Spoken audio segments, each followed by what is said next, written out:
live. Well, not live. We're recording, but we're here. Hi. Hi. Hello, everybody. And welcome to whatever name we're going to ultimately call this. Gravendale. Gravendale. Otherwise Which is the name of the setting, so. Otherwise known as the mini arc that I was voluntold I had to do by Maeve. Yeah, but you were voluntold, the wheels were already turning. Like, I don't feel a little bit bad about it at this point. I know, twist my arm. Ow. Alright, anyway. When last we left, darkness covered the realm, thunder crashed, lightning flashed, yada yada. Wrong game. No. Right, never mind. So, where our group had come in and several of our stalwart adventurers, and I'm hoping I'm pronouncing all these right. We got Fuelen, we've got the Dama and Tink, who are searching for individuals that have gone missing, perhaps were even kidnapped, one might say, absconded with. And in the we're kind of we're forced to sort of wait out the apocalypse from the Saul's Rest game, the impending apocalypse, and that whole thing. And we're kind of biding our time there. But shortly afterwards, there was kind of alarm in the town as two children were teenagers who were off to go play doctor and whatnot, decided to run off in the woods and do so, and were attacked and kind of slightly savaged. Not slightly savage, mostly savage. And however, the people in the town were noticeably upset and asking for healers and whatnot to help. At roughly that same time, Kai and Saral, along with Saral's horse that reincarnated or brought back from the nether, Saral's riding horse. Wherever horses go when they die. Whatever farm they go to in the Celestial Plane to play. They're back. They are back and happen to be entering into the town at roughly this time as you find out that some sort of bestial wolf-like creature had attacked the teenagers. And so that group decided to head out to go search and track this foul creature. And their tracks ultimately led not to the creatures that had attacked, but to Fuelen and the bounty hunter Fuelen, who was kind of holing up and recuperating with an awakened direwolf by the name of Fenrir, who also happened to be a old companion of Saral and Kai's, in point of fact, from a lifetime or several lifetimes, really, centuries of lifetimes ago. As slightly awkward and a little hesitant introductions were made, ultimately the creatures that were actually involved in the abduction and that were kind of chased away by Fuelen and by Fenrir, originally from taking off with the teens, appeared a pair of bar guests, which the party injured fairly severely, and they got the hell out of Dodge, and then the party was swiftly following their tracks as a werewolf and a direwolf are able to do. And so, with the party kind of following in tow, you have come to this area kind of off of the shoreline, but I mean you can kind of see the ocean off in the distance, but it looks like there's an entrance to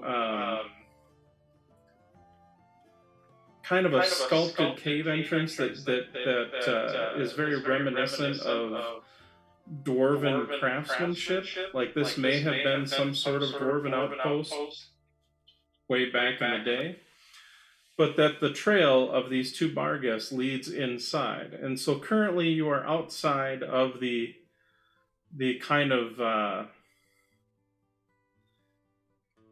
the cave / entrance opening of this.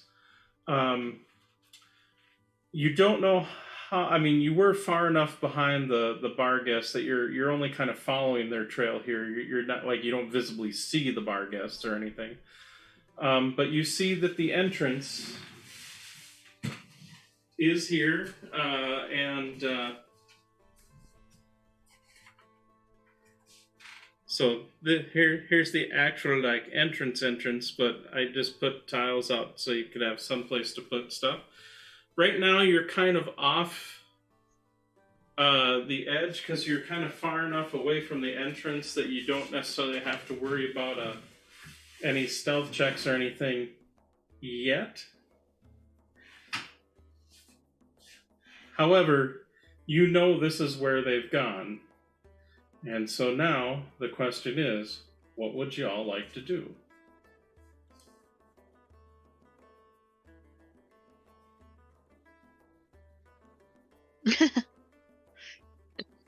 Just don't let it do what mine's been doing. Yeah. But I can hear you this time. So. You can. Yeah. True. How is everybody looking in terms of like, have people been damaged? Are people okay? I think we actually got out of that last fight relatively unscathed. Okay. Yeah. I'm still full hit points. Yeah. So am I. I just wanted to check. Did I forget? Maybe did Ludema get injured a little bit? Because I know one of them attacked. I I'm checking. got hit a little. Because I forgot to pull up my character sheet. Hang on. I feel that in my soul. But yeah, I think overall we were fairly uninjured. Yeah. Somebody did get into melee with Ludema, but other than that, they were missing Fuelon like constantly. Yeah, and they didn't hit me. Yeah. Just double checking. I remember I left Ichabod in town because I know we were going to go fight things that might think of my horse as a tasty treat, right? Yes. You left Ichabod with Liana, who was the tanner. Okay. That's what I thought I remember. Tanner and sort of the unofficial huntsmaster for the town. Mm-hmm. And she was going to take care of Ichabod. According to this, I have full hit points. So Okay, then you're good to go. I want to say maybe someone was hit at some point, but we must have healed or whatever. Regardless. We didn't take a short rest, though, did we? No, you did not take a short rest. We felt urgency to follow. Yes. Okay, that's fine. I will just. Well, and with the werewolf and the direwolf running at like horse speeds, yeah, they didn't really give you much time to rest. That's fine. Okay, I think I figured out my mic issues. So, I'm back. Hi! Yay! So, with that being said, you are now, I'm going to say probably like 30 or 40 feet from, we'll say, where the tiles begin. Just because, you can probably be about that far away without necessarily having to worry too much about getting overheard, as long as you're not like screaming and shouting. That being said, what y'all gonna do? I think where we left off, Kai had made up his mind that he was going in. Yeah, we ended with Kai moving into the tunnel. Yeah, so I'm going to continue with that action, and with big-ass sword drawn, start moving into the tunnel. Okay.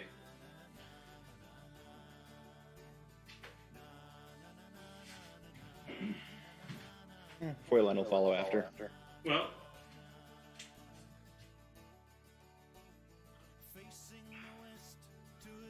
all right, we're gonna put you like there. Okay. And we'll put Foylan there. The first thing you notice is, do either of you have dark vision? Good question.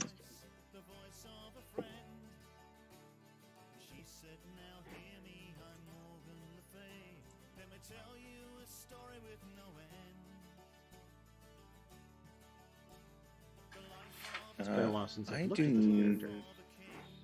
I do not have dark vision, but from you asking that, I'm assuming this place is kind of dark enough to not be able to easily see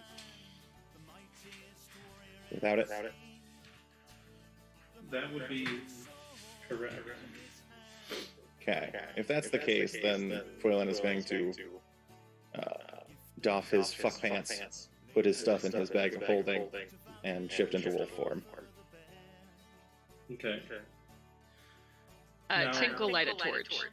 Never once said fuck pants. Well, so You just we're did. gonna say, so here's the deal, Foylan, before we dive into that, because you said the very first thing you said was you're going to follow Kai in. Okay. Because things are going to happen before you can take off your pants. Woo! All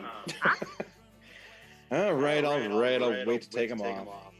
Also, you definitely said fuck pants the first time you said I did not say fuck pants. Okay, fine. There's been a lot of fuck pants. So, Kai, do you have dark vision? No. Okay.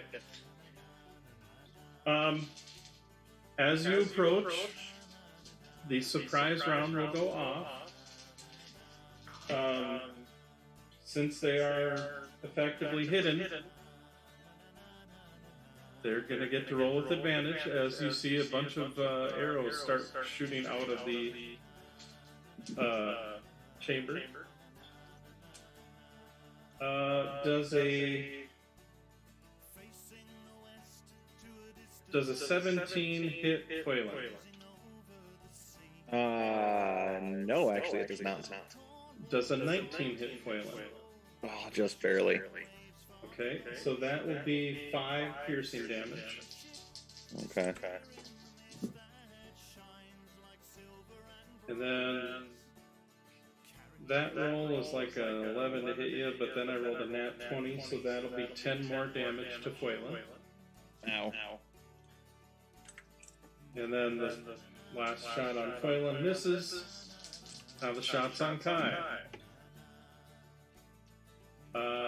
Nat 20, so that'll be 10 damage to Kai. Okay. 22 to hit. That'll be 5 damage. I'm guessing a 14 is not going to hit you. It is not. And the last attack does a 22 hit you. Yes. So that'll be 5 damage. So as you enter, or as you kind of enter in front of the kind of the cavern entrance, a barrage of arrows comes flying out and sticking into you, and several find their mark.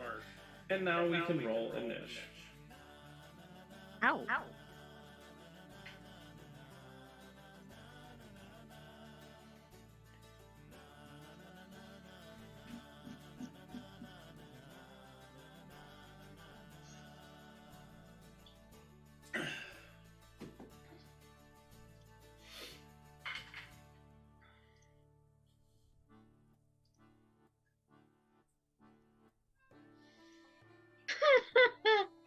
A 6.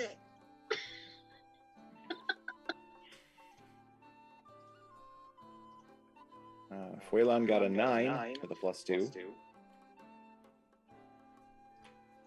Sorrel got 23 with a +4. Ooh. Yeah, I rolled a 19 now, so I'm gonna roll like 1 through 5 on the rest of the shit.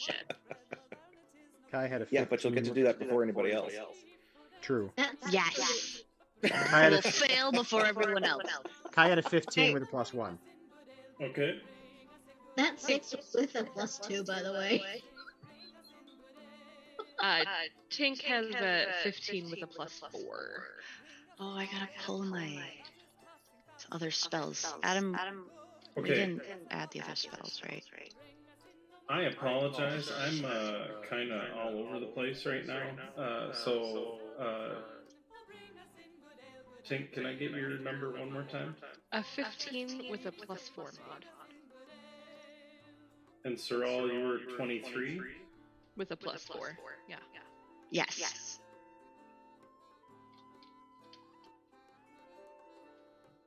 And then Phelan, what were you at again?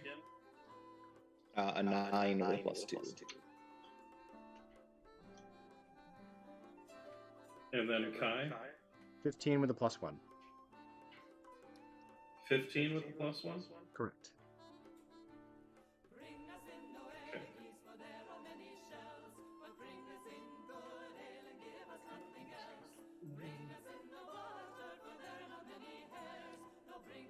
Okay. And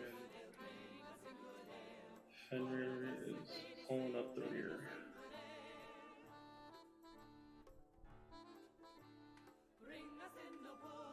David, don't worry, we won't get to you just yet. Sounds good. But you're coming, I promise. Well, undisputedly, the top of the round is Sorrel. So, Sorrel, you saw a bevy of these nasty, jagged,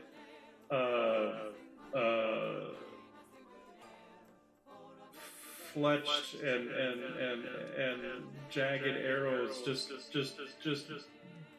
barrage into Kai and Phelan, and you see several hit pretty solidly into both of them. Almost like the arrows were aimed to find little chinks in their armor, although in Phelan's case, not so much. No. So I'm guessing Sorrel can't see any targets or anything like that right now. No, you're about from basically this edge of the tile. Mm-hmm. Figure you are about 40. Everybody else is about 40 feet from the edge. Okay. Does Sorrel have dark vision? I don't think so. Sorry, I meant to look that up. Oh, I do. I have dark vision. Okay. A flurrykin has the uncanny ability to see in the dark. So you do see that there are some shadowy shapes from what you can kind of see from far away at 40 feet. They're kind of hard to distinguish because you see little bits of movement here and there, but they're definitely, you're guessing, maybe attempting to hide a little bit. That being said, Phelan, too, because you are up there, and I know you have the advantage on hearing and smell, you definitely smell several. Actually, the stench of goblins is pretty strong coming out of that tunnel now that you're a lot closer to it. Okay. For whatever that's worth. But going back to Sorrel. So we're sure we're kind of fricasseeing everything here, right?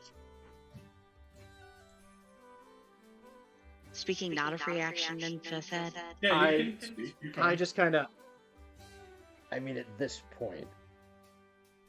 Go. Yeah? Sweet! Fireball! None of my friends are in the way.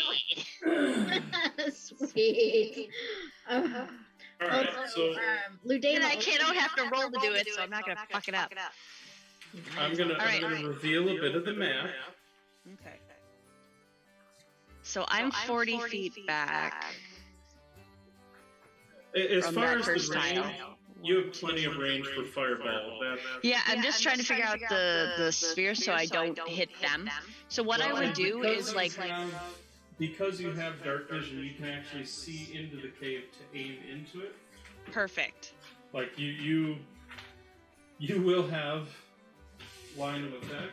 If you aim Awesome. right there in the middle, you should be able to get all Yes. of them in your 20. That's kind of my plan, is just to kind of do like that. Yeah, you're easily gonna. That is my plan. Right there. So you know how I said you saw some shadowy movement? Yeah, now you see there just with the light up of the fireball, you see there are Oh my god. probably about 10 goblins in there. This is a dex saving throw, correct? Yes. And what's the DC? 16. Okay, fail, fail, fail, made it. So that's the first 4. Fail, fail, made it. So that's 7. 2 more made it, and then the last fail. So 3 make the save. The rest do not. Save for half. So what's the damage?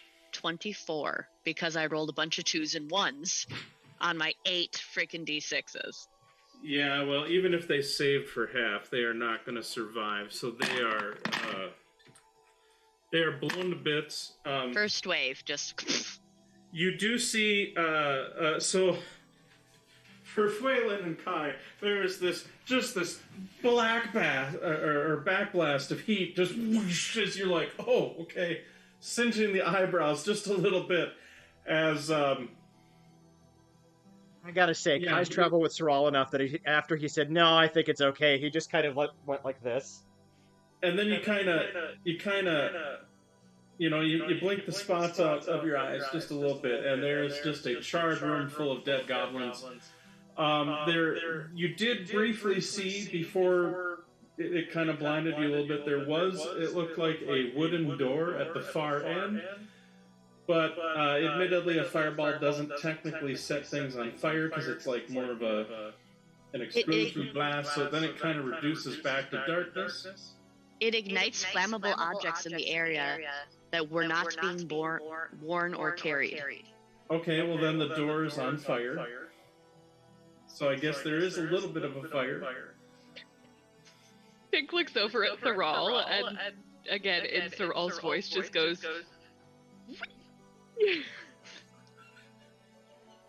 It's great. I love being able to do that, because sometimes I can't, because people are in the way, and then you can't go whoosh. So, Are you doing anything else, Sorrel? nah. Well, no, actually, I will. I'll move up to like right behind the Kai. Okay, so you'll be about 10 feet away. Yeah. Basically 10 feet from the edge. Yeah. I'll just scooch up because. Actually, I just Or remember. what's your unless your speed is faster than 30? I'm assuming it's a 30. No, it's 20 actually. Okay, so then you're actually 20 feet away. So I just scooch up a little bit. do- Bonus actions are a thing, right? Yes. Bonus actions are a thing, and I fireball can would be use. your action. So yes, you'd still have a bonus left. I can. Can I do something where I get to cast another spell or something? Use additional spell or sacrifice to gain. Oh no, that's to gain extra spell slots. Okay, never mind. Do you have? But as a sorcerer, I believe you. Oh, I get have quicken some spell. access- There you go. So I knew it was somewhere I read this. I'm gonna spend 2 sorcery points and cast. It'll have to be a cantrip. Oh, it has to be a no. cantrip. If she's using the sorcery points, Oh, No. okay. It doesn't say it's a if cantrip. she's using if you're using sorcery points, then the normal rule of it has to be a cantrip doesn't necessarily apply because you're using the resource. Mm-hmm. I did not know that, but I will find Yeah, it that doesn't out say that. later. It's probably one of the only exceptions I would give to that rule normally because one, as a sorcerer, you are using sorcery points, so it is a resource that you are using up. Yep. Oh, I'm noting that down for the Eberron game. That's. And feel free, because I'm going to run it that way for that as well. So what I'm doing, I'm not doing far from cantrip. I'm doing level 1. I'm going to cast mage armor on myself. Okay. Yeah, normally the rule is if you're casting multiple spells, only one can be in a round. Normally only one can be a regular spell and one can be a cantrip. But yeah, no, it makes sense to me that a sorcerer, if you're spending the sorcery points, that's a class feature. Seems to me like you should be able to. I mean, if you want to blow your wad on all the extra spells, why not? Mm-hmm. That's fair. That is it for Sorrel then? Yes, for realsies. Then it is Tink is up with, I believe, Kai on deck. Tink has a move speed of 40 feet, so I'm gonna move up, like pull even with Kai. So 40 feet will get you to the, basically onto the edge of the tile. Cool. And then I will... Do you want to be like behind Kai? Well, it doesn't matter because I'm going to use my action to dash because I might as well.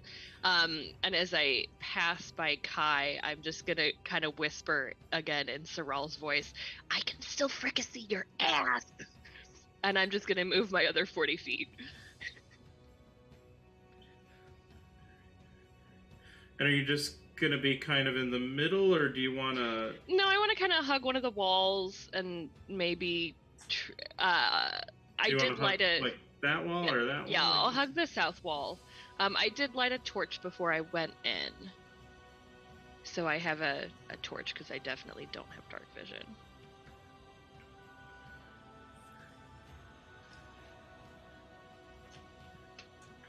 All right, so you're kind of tucked back right here. Yeah. So I've got a torch in my torch in my left hand, and I have my hammer in my right hand. Well, and I will say, outside of your torch, it's probably the room is probably right now shadowy illumination, unless you're near the door. However, because you have your torch in there, obviously the normal light for the torch. Yeah. That'll be all for Tink. Okay, after Tink is Kai. All right, Kai. Kai took a buttload of damage there, and as did Fuelan. Fuelan or Fuelan? Fuelan. Fuelan, as did Fuelan. I screwed that up. Sorry. So I probably will continue to, so I apologize again ahead of time. As a bonus action, I'm going to use Second Wind. Okay. And heal myself a die 10 plus 5. So 14 points from me. Fuelan, because you are the only other person that is hurt, I'm going to use my ability called Bolster Morale every time I use Second Wind. Up to 3 allies in my sight gain 5 hit points. Ooh. So, nice. Fuelan, you heal 5 hit points. And that's not like 10 hit points, that's like they heal 5 hit points, They heal 5 hit points, yep. Okay. Nice. It's part of my class feature for this. He pats you on the back. We got this. Yeah, kinda. Yeah, actually, he kind of turns to Fuelan, who's got like arrows kind of throughout his skin, and he's like, "It's all right, we got this. You just." And the funny part is he hits you just hard enough that one of the arrows kind of. I don't know how that works. I clap you on the shoulder, and one of the lower arrows just kind of pops out, but it just feels better for some reason. And yeah, Kai's gonna walk in. I've got a speed of 30. He's just gonna go in as far as he can. Okay, are you gonna like? Oh, you just have movement of 30. Okay. Yeah.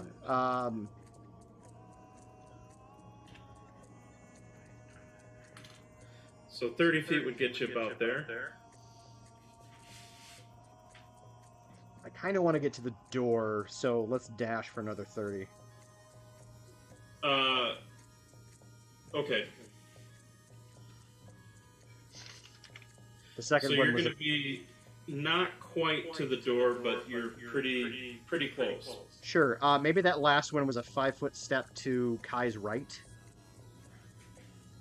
Just because I don't want to block the door for anybody. Like to here? Where's north? Or to here? To there. To the north? So, okay. So, like kind of like that? Mm-hmm.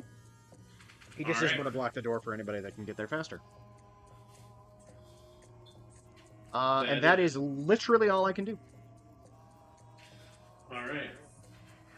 So, after Kai is the goblins.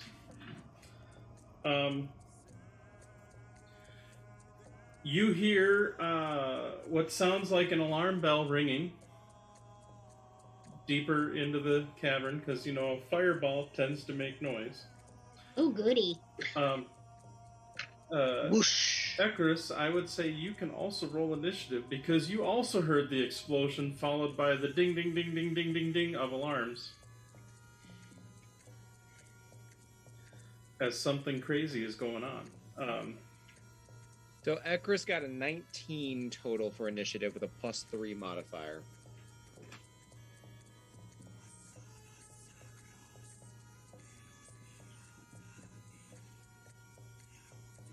Okay, and then actually I'm going to roll...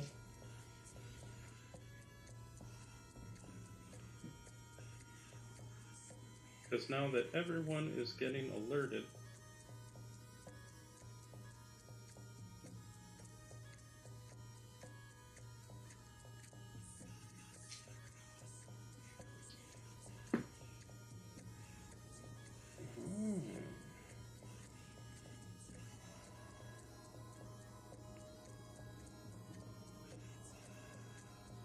Okay, so alarms are going off.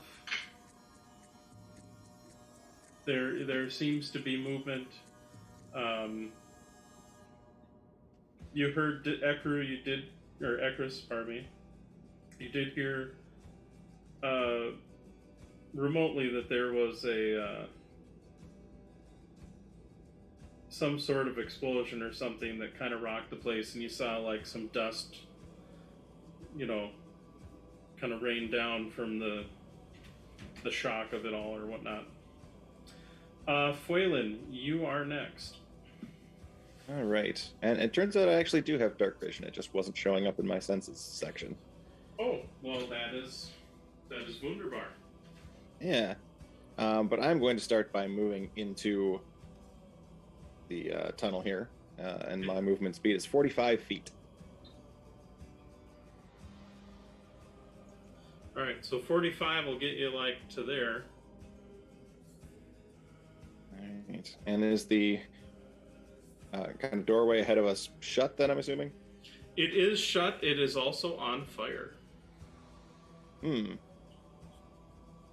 Sorry, I didn't mean to make that bounce around. Just trying to... If I double moved and kind of charged at the door, could I try to barrel through it? That's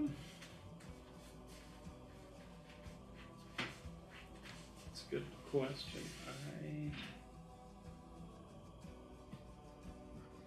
I don't know if they have a actual charge action like they did in 3rd edition, where you could double your move and do an attack.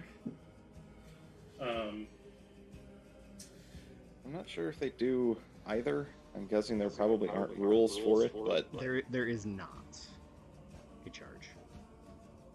So tell you what,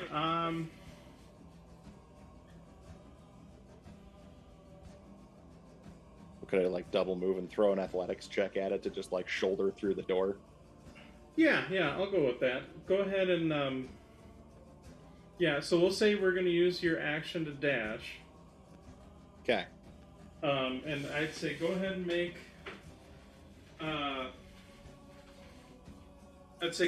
a strength check. Just straight strength. Okay. And this wouldn't affect anything roll-wise, but just kind of for flavor, can I use my bonus action to shift into my hybrid form? Sure. All right, we're going to do this with werewolf style.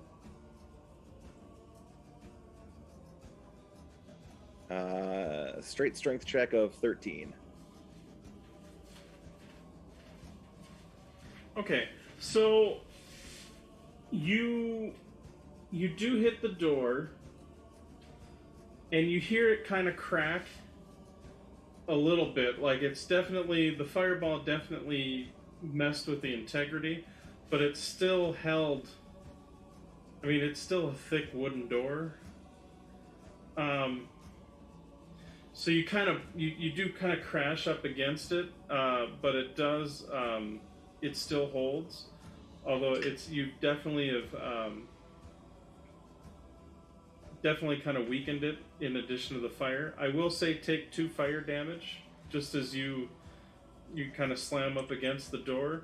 I will say that because you kind of slammed up against the door with your body, that probably actually put out the fire on the door for the most part. Fair. But the door is still closed. Okay. Well, that would be all of my actions. I guess be up against the door, but that is my turn. Yeah, sorry. I'll go get you.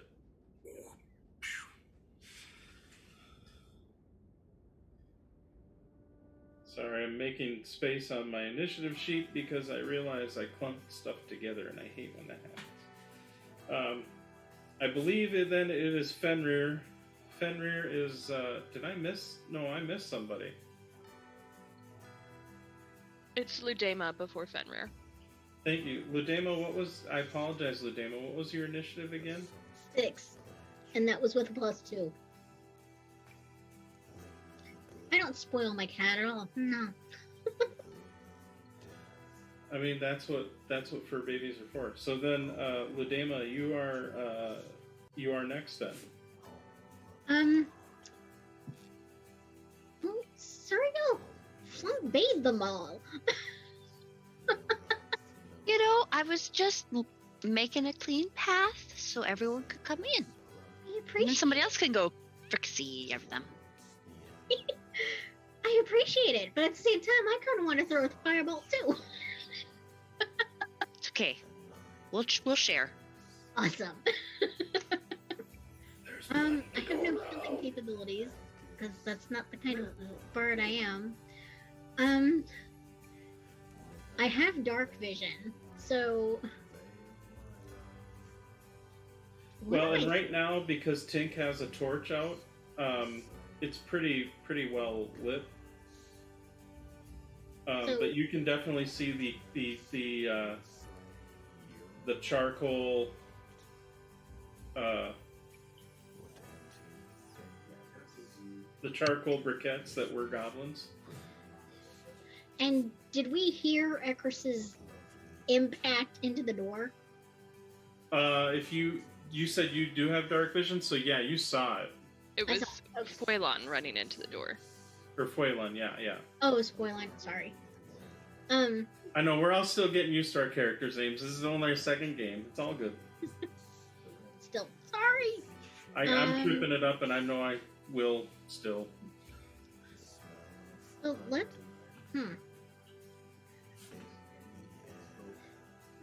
I don't have anything that would, like, help open the door, except maybe set it on fire again, but I don't see that it's helping. Ooh. Hang on. Maybe.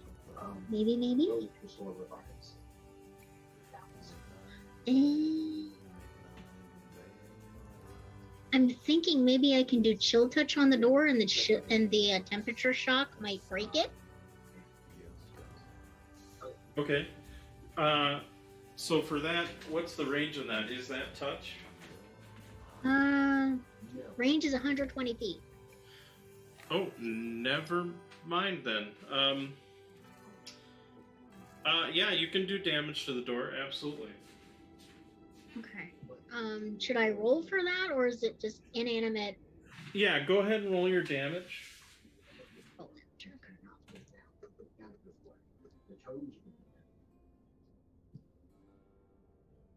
5.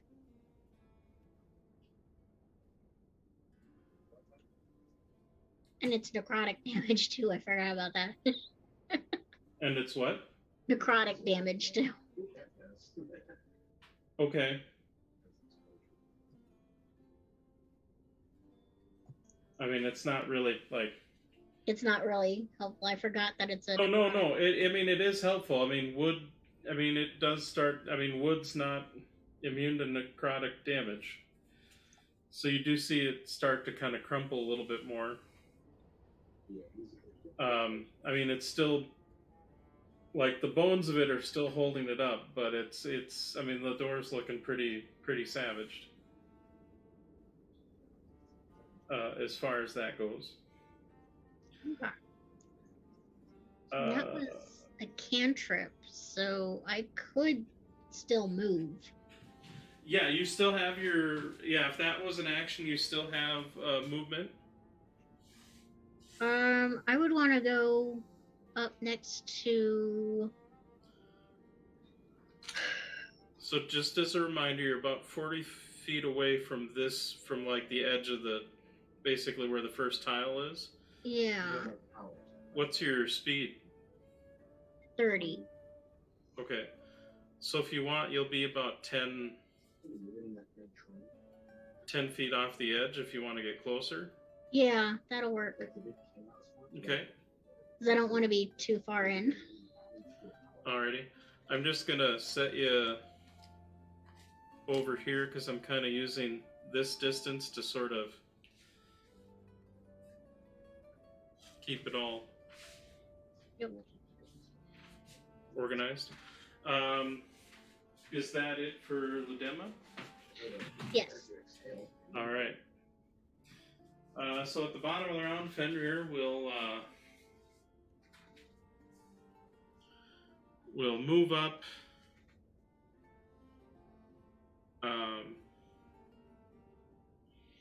Partway through the move, Fenrir is going to actually kind of grab Sorrel by the scruff.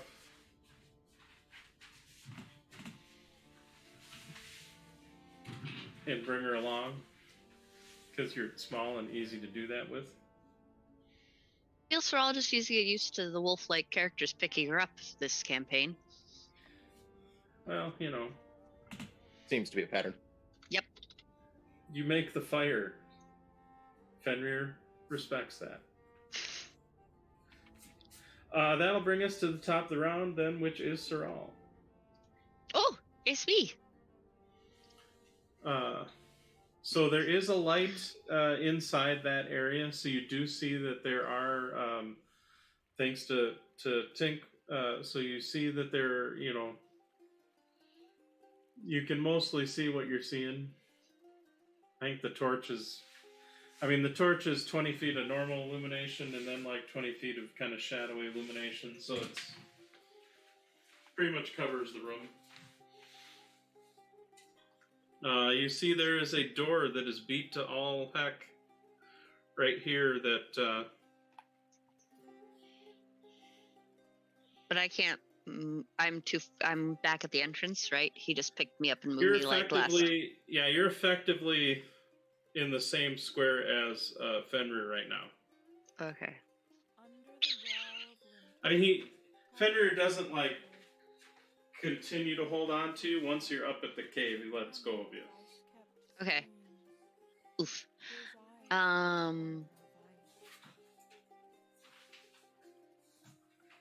I'm going to cast Firebolt.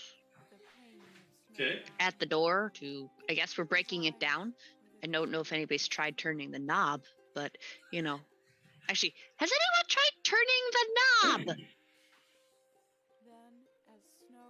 If you're asking if the barbarian has tried the knob instead of breaking down the door, then no, he is not.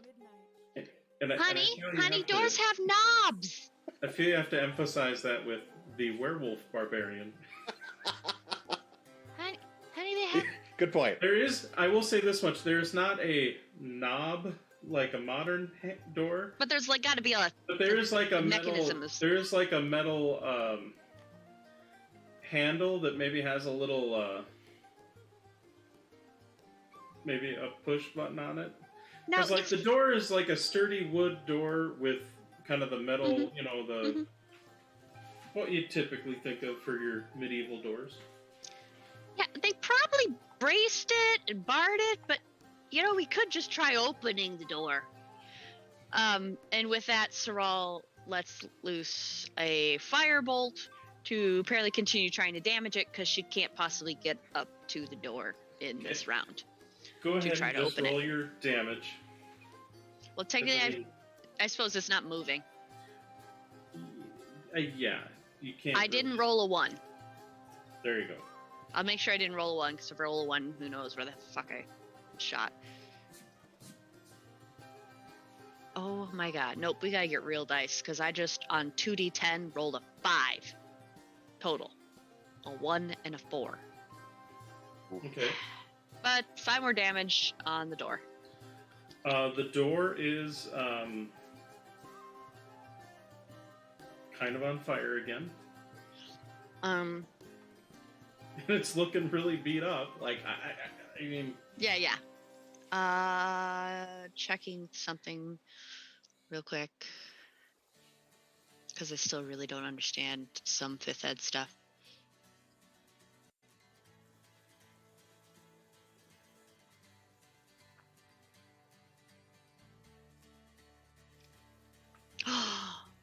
Really? Why is that a bonus action? Oh my gosh, that spell just is a bonus action. For which spell? Misty Step. It is. Huh. And you did cast a cantrip, so technically you could cast a Misty Step. If you wanted to. You don't have to. No, I don't want to. But I was just looking in my actions under bonus actions to see like what I could do. Sure. Pretty much the answer is squat. You do still have a movement and a bonus left? Yes, I'm going to move my character into the room 20 feet, or as far as, you can get me. Okay. Yep. So 20 feet would get you about there. Because that's my move. And I don't really fully understand bonus actions, so that's it, I guess. Okay. Because I don't know what else I could do. So. Then after Saral is Ekris. So Ekris, I'm going to show you a different area where you're at.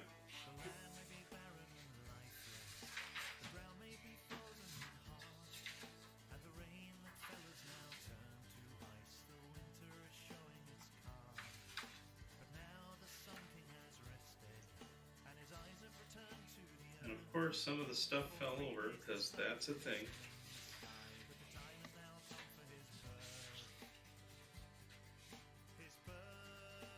It happens. It does happen, dang it.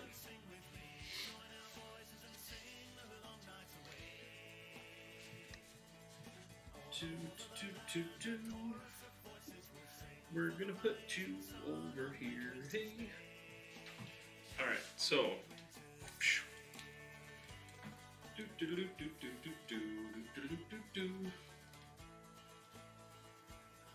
Holy crap. Sorry, slight technical issue as I maneuver. There we go. Haha. Hee. So again, I do not actually have a Furbolg mini that I know of. So we are using a Satyr mini because that's close enough. So you are here. Can you see that? Yes, sorry, I was muted. Yep. You are in a cell, a fairly large cell. There is like a little window in the cell so you can see out.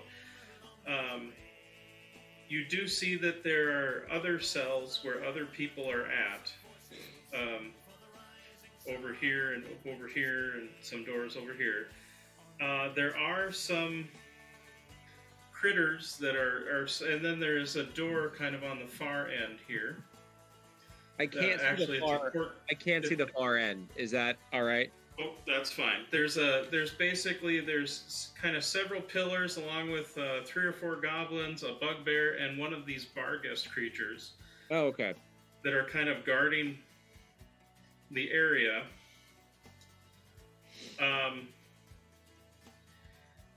And you do hear the bells, the alarm bells that were kind of coming from deeper that way, which you know is kind of deeper into the deeper that way, which deeper to the east, which you know there's more dungeony, more of this complex there. But you see that that these individuals are definitely a little concerned with the alarms and everything that's going on. Oh crap! I can do that camera way better. Sorry, I'm. Okay. There we are. Sorry. Can you see that more or less? Yep. So this is. Can you see my finger over here? Yes. Okay, so this is like a portcullis that is down. These are basically pillars, the Barghest, the bugbear, a bunch of gobos. There are some people in the other cells. Cool. Looks like they've... they kind of... they basically have it so it's like one person to kind of one person to a cell for right now. Okay. I think... And actually... So at this point, Ekris knows that these aren't good goblins. They're very bad goblins. Not his friend goblins from his past life. They are not like the goblin tribe that you were with before. They're bad goblins. They are bad. Well, and they're being led by these Barghests, which are these... Damn it. Sorry, I'm trying to finagle as we go here to get more of the... No, you're good. You're good. I had seeing both angles was fine. So I think as a bonus action, Ekris is going to start his unicorn spirit totem around himself, or maybe just put himself like at the very edge of it, so more toward the middle of the room, but selecting none of those creatures as beneficiaries of it. Okay. Pardon me. And then I think Ekris is then going to that's a bonus action, say I think you have the wrong Fearbolt, and then ready in action to try to loose the door, the iron bars once there's a distraction evident and available, i.e. people crashing through the portcullis or something like that. Okay. Now for this unicorn spirit, is it just like is it a tangible thing, I guess, or? Yeah, so it is a ethereal sort of like spirit, literally, that just is like a 5-foot square.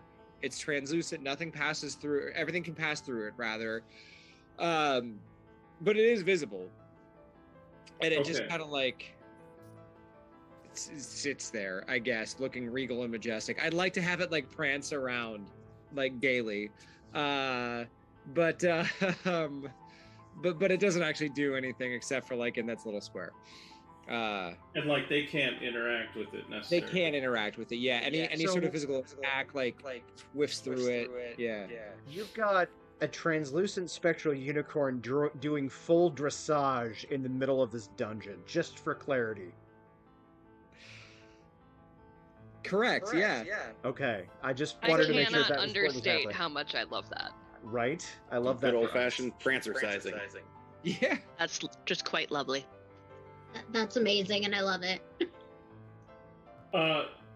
Unsurprisingly, the bugbear and the goblins say in Goblinese, "What the fuck?" And you see several of them take swings at the spirit, but since it's intangible, they don't do crap to it. The bar guests, who go next at a 19.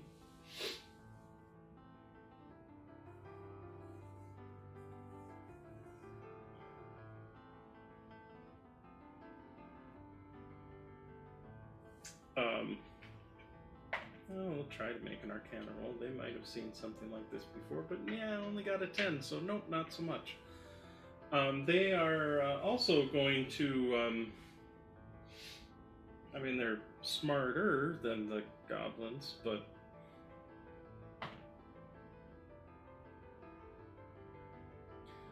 I mean, they doesn't really mean much.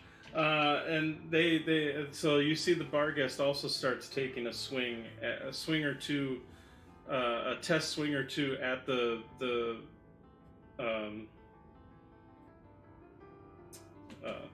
spirit, and then kind of once it kind of noticed, but like while the rest of them keep swinging in earnest, after like the initial swipe, the bar guest just kind of stops and starts looking around like to see kind of who did this. Since it doesn't seem to have any appreciable effect on any of them, because again, they can't hit it. Then it is Tink's turn with Kai on deck. Is the are Kai and Fuelon blocking the door, or could I potentially get to the door? No, you could slip. Kai is actually about 5 feet back away from the door. Gotcha. Okay, I'm all dexterous and shit. So yes, you could easily get to kind of stand beside Fuelon if you does wanted. the door open towards us or away from us? It's really hard to tell. If I'm up next to the door, I can't tell which way it opens? It looks like it could potentially open either way. It's got kind of hinges to it. Okay. Or it's got like it's like hinge door. It's not like hinge door or hinge door. Okay. I open the door. Okay, so just to let you know, about 25 feet of movement to get there. Mm-hmm.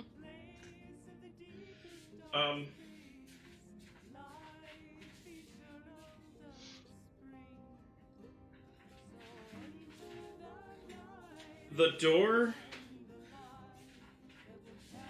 you notice the door is fairly rickety. Like before, it looked full of health and vigor and like was, but between all the fire and the chronic damage, it looks more like driftwood. Yeah. And that being said, when you grab the handle, like the handle kind of tears free.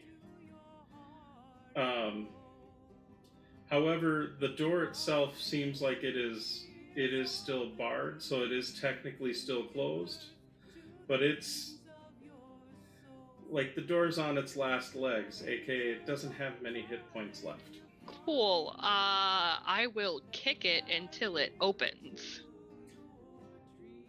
I'm gonna attack it twice. We'll tell you what. We'll say one of your attacks was trying the door. We'll say your other attack is kicking the door. Which do you do at least 3 points of damage? Yes, I do. All right. So the door goes away.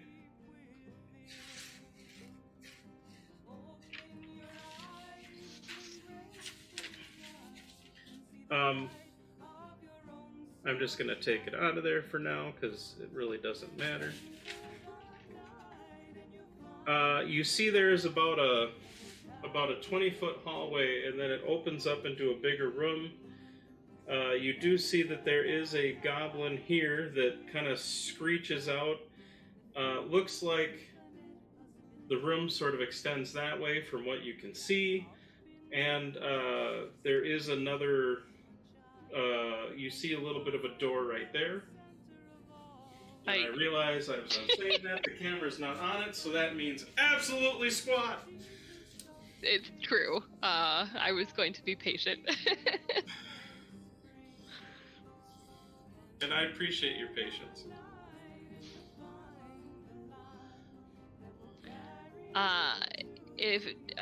Did I see the goblin? Or did I just hear the goblin? You see this goblin for sure. Okay.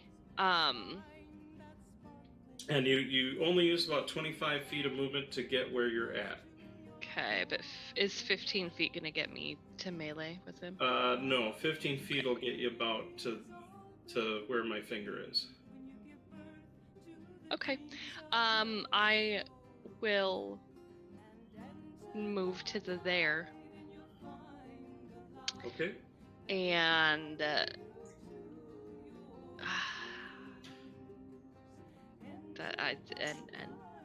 that's all I'm gonna do. All right. Because I don't want to keep using key points at this point. Yeah, that's fair. Then it is Kai. Kai is going to move in after Tink. Now I will say, this area does have maybe a couple of there's maybe like a couple little shelves with candles, so it is like shadowy illumination. Sure. For what that's worth. So Kai, where do you want to go? I'm going to walk up behind Tink. I'm going to, as an object interaction, take the torch. Okay. I'm then going to complete my movement into the room and just kind of chuck the torch in the middle of the room. Okay, you do see there are several barrels, and you are actually able to see a little bit further, so you do see that there is a hallway that goes this way, and there's a door on the bottom, which you may or may not see from where you're at with the camera. That's fair. But it is there. And then, of course, there's this door here. There's a goblin right in front of you, and another one down the way that is kind of squeals in panic.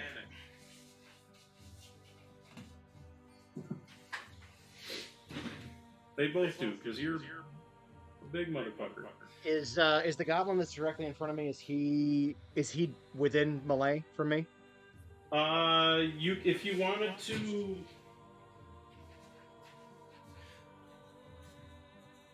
Actually, if you wanted to, you could, move the diagonal slightly to kind of be there so that you're in melee. I'm going to, as my attack action, I want to punt him. Well, and I just want to verify, because you did grab the torch, which I think technically would be an action. Object interaction is a free action.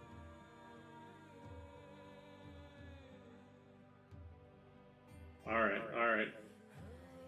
So you're going to kick the goblin. I'm going to punt the goblin towards his friend. Okay.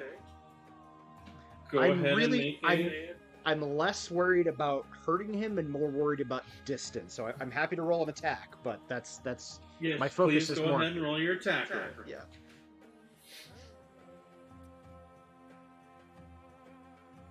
What are we doing today? We're goblin punting. That's what we're doing today. Oh, that there's 27. Yeah, that hits. Not really a question on that.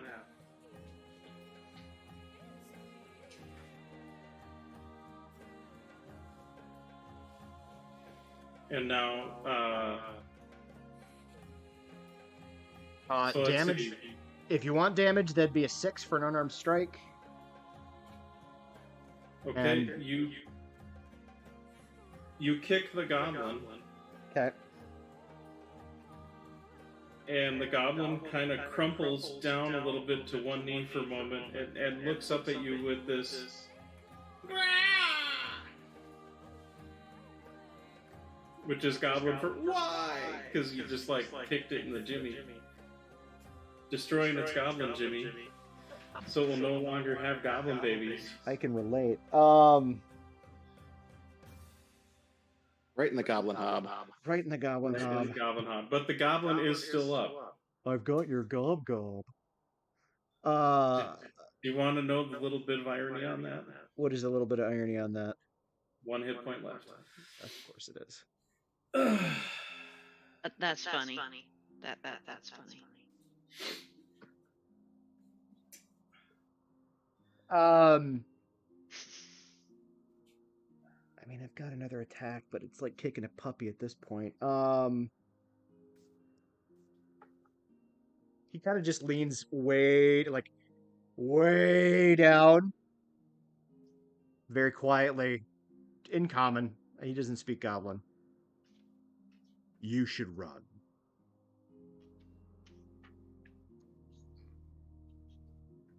That's it. I'll end my turn there. All right. Then it is the bugbears. They are doing a thing.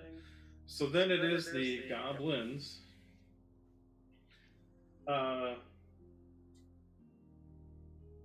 Yeah, why not? Go ahead and make an insight check. Kai.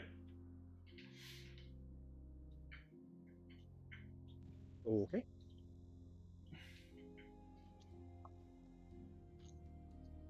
$22. So you see the little goblin kind of nods and reaches down, kind of clutching its gut, and then pulls out its sword to shiv you. Attempt to shiv you, but a 15 I doubt hits. Nope. And then it just kind of cries and lets go of its sword because it just knows that it's pretty much done for. The other goblin that is in that hallway, though, screams in terror and runs to this door and starts banging on it, screaming something in Goblin, which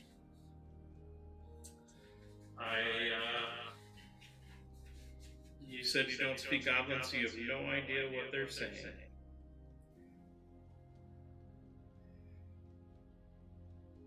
And that being said, these guys back over here, which you cannot quite see, are going to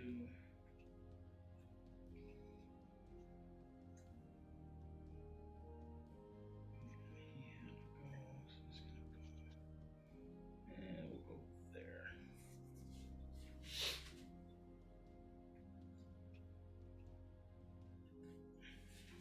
Okay. And that is done. And that was it for the goblins, so then it's Foylan. All right. Well, Phelan is going to start moving into the room here. Yeah, you're kind of hidden right behind the wall right there. Yep. So he's pretty much going to go until he runs into the first goblin there. 5, 10, 15, 20, 25. So 30 feet will get you right here next to Kai and the goblin. All right. Who He's has going to dropped take its sword, is down on its knees, and it is crying. You see there's another goblin kind of down this way, banging emphatically on a door. This door is closed, that door is closed. There you go. Well, there's a goblin right in front of him, so he's going to take a swing at that one. Okay. because that's just what you do. Ooh, that's only a 10 to hit, though. Ouch. You know, you take a swipe at the goblin almost as an afterthought, but being that the goblin, who's already fairly short in stature, is kind of on their knees, sitting on their haunches, kind of sobbing, you kind of misjudge the height, and so your axe. Yeah. Your weapon kind of swishes just kind of above him. Yeah. If I moved up to the other goblin at the door, could I use my second attack on him? Can the attacks get broken up? So how much movement did I say? Did you move already? It would have been 5, 10, 15, 20, 25, or 30. I think it was 30. I think you're right. 5, 10, 15, 20. Yeah, so 30 feet so far. Yep. So I've got 15 feet left on my normal move, and as a bonus action, I can move towards an enemy that I can see. So I'd have another 45 feet on top of the 15 I still have for my move. Okay, so 15 will get you to there, and then yes, so you can get right behind that goblin. Can you see him okay? Yep, I can see him just fine. Okay. So, and if I can split up my attacks like that, he kind of whiffs the first one, sees it's just kind of groveling there, and just kind of half grunts, half growls, and then now I will say charges. The goblin that you run by, I mean, you would technically provoke an attack from it, and it's just sobbing there pitifully and just kind of doesn't even, kind of throws up its hand in defeat, like it just knows it's gonna die, so it doesn't even bother try swinging at you. Yeah. And then once he gets to this other one, I'll take my second attack against him. Okay. Hopefully roll better. Okay, well, it was better, but not by much. 13. A 13 actually misses. Damn it. As your shadow looms over the goblin brings its shield up and ducks, and your axe just kind of clips the top of the shield and then rides it into the door, and so just kind of thunks into the door, and the goblin's just like right below you. Froylan just shouts out, "Ah, fuck!" And that'll be his turn. All right, then it is Ludema. I don't see this going on, but I'm kind of feeling bad for this goblin a little bit. Yeah, so just to give you, to kind of turn it back, you're about 10 feet off the end of here. Mm-hmm. So yeah, I need to move in more. My movement speed is 30. Okay. Do you just Put so me that would, if you wanted to, that could move you like right into the entrance? Yes. Okay. And the goblin's still alive, but do I just leave it alone? Well, from where you're at, you can't really see the goblin, but you do see that you did see Kai and Froylan attack something kind of that way. But with kind of where your angle is, you can't actually see the goblin where you're at. Okay. So yeah, I just stay there until my next turn at this point.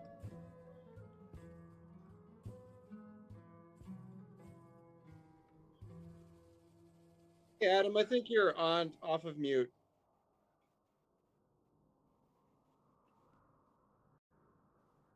Yeah, I thought I heard something earlier, but I couldn't pinpoint what it was. It was very odd hearing you talk without seeing your lips move. Yes. Yeah. So Lodema, so it's a move action to get there. You still have an action and like a bonus. Did you want to use your action to dash to get further inside? That's true. I can do that. Yeah. Let me use my action to dash further in. Okay, so 10, 20, 30. So that'll get you actually about there then. Okay. Yeah.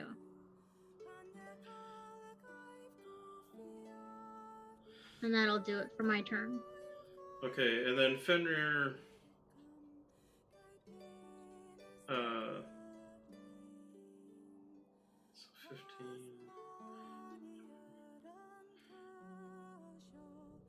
Fenrir's gonna move in and then to there, and then doesn't really like the smell of the place, but the hallway up ahead is all kind of clogged with people. So Fenrir is just gonna kind of wait there and kind of whine slightly impatiently. In which case, then, that is the bottom of round 2. So tell you what, we'll do one more round of combat, then we can go take a break. How does that sound for everybody? Sounds good. All right. So then, top of round 3 is Saral. Woohoo! So there's just kind of a bottleneck down there? Yes, it's almost as if someone designed the dwarves who originally built this place designed this to be sort of like a killing jar. However, they did not really plan for fireballs. Or they did, I guess. I don't know how you look at that, but maybe they were thinking more that they were going to be giving the fireballs than receiving the fireballs. I don't know. All right, so Saral's just gonna walk up to Fenrir, who has now just whined about not being able to get in on the action, and give neck scritchy scratchies. Okay. Yeah, I can't do anything right now either. We're rear guard. And that's it. That's all I'm doing because I can't really get past anybody else either. So, yeah, that's fair. You are smaller. You can get through that hallway. Yeah. I mean, they're not. I mean, I could pass through my friends' squares and stuff, but because it's about I'm a 10 also foot. a sorcerer. I don't go in the front. That's fair. Squishy. All right. So no, I'm content to sit here and give Fenrir scritchy scratchies and not abandon him. That's fair. While we wait for our friends to kind of clear the path a bit.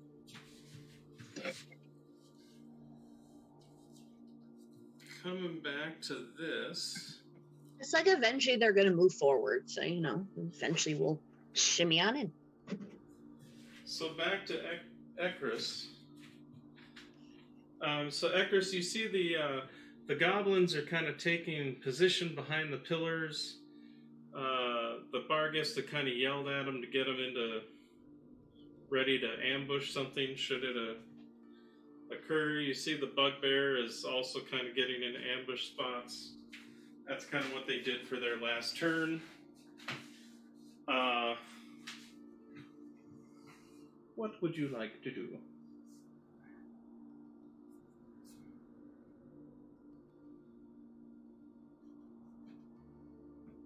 And you're muted.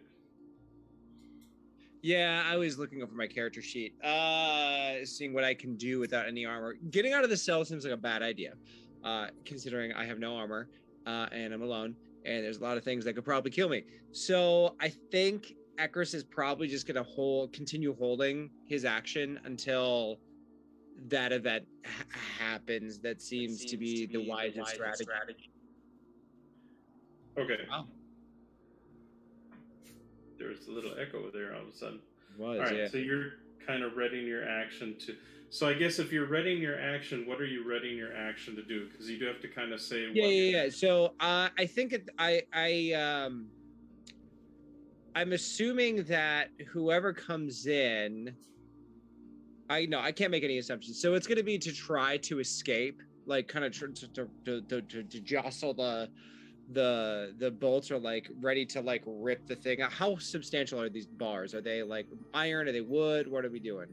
So it is a primarily a wooden door with with kind of a iron reinforcement, iron banded wood. There is kind of a small window at roughly about head height that does have some bars in it. So like you couldn't, maybe for a smaller creature like a halfling or a goblin, they might be able to reach their arm through it, but for a big person like you can probably only kind of get your fingers sort of through it. And it's not a huge, I mean, it's maybe like a 6 or 8 inch, kind of rectangle. Okay, so Ekris is going to command the unicorn to go over to one of the goblins and start kicking at its face, even though it has absolutely no effect whatsoever. There's absolutely no verbal component or somatic component to doing that. I just will it to happen. Sure. And just to piss it off. And then Ekris actually then is going to inspect for any weak points. Like hinges, that sort of thing. I don't know what I'd roll for that, but go ahead and make an intelligence roll. Sure. I would say, if you have any, do you have any tool proficiencies? I should. Let me look to see what the tool proficiencies are. I doubt anything that would help in this endeavor. Then we'll just say just intelligence. All right, cool. 16 total. Okay. Yeah. So, you know that the basically on the other side of the door there is a wooden bar that kind of bars the door, basically. That you've seen them just kind of slide down into some notches, so nothing too terribly clever or creative. While the rest of this place was built by dwarven hands, the doors not so much. They're a more recent thing, but and so you know that the kind of the mounts in the wall. Like if you put a lot of pressure on it or banged it, you could maybe start to jar them loose, or if you could try to lift up the bar somehow, you could, then open the door. Like that's the only thing that's kind of keeping the door closed. It's not like it's got a lock as well as the barred door. It's just kind of the barred door. Got it. And there's not really a gap between the door and the not enough, not wide enough for you to maybe get your finger through. Of course, if you conveniently had something thin like a dagger, you probably could try to finagle it in there, but they got rid of everything. Yeah, you are currently basically all you got on your probably just you're basically just your clothes. Yeah. Cool. What do you want to count that inspection as? What sort of action? Just an action. So you've still got because you're observing. Yeah. In detail.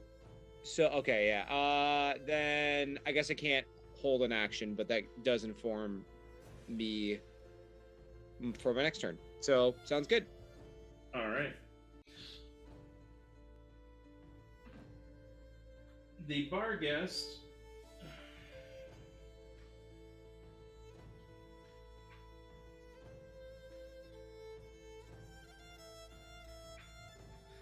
doesn't really do jack squat right now because although the bar guest is gonna roll really crappy on the perception check and not have any idea whatsoever where the hell that stuff is coming from. So then it will be Tink. Let me get the camera back on you guys. Thank you.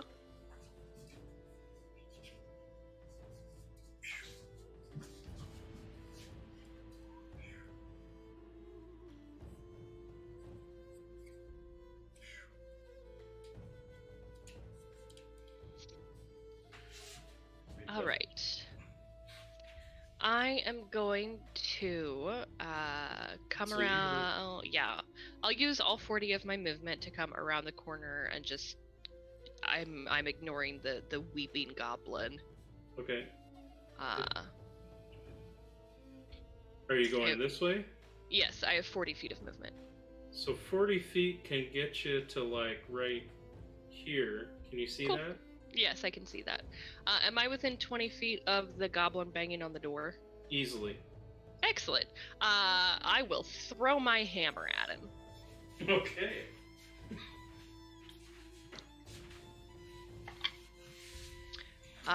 Does a 15 hit? A 15 does hit. Okay.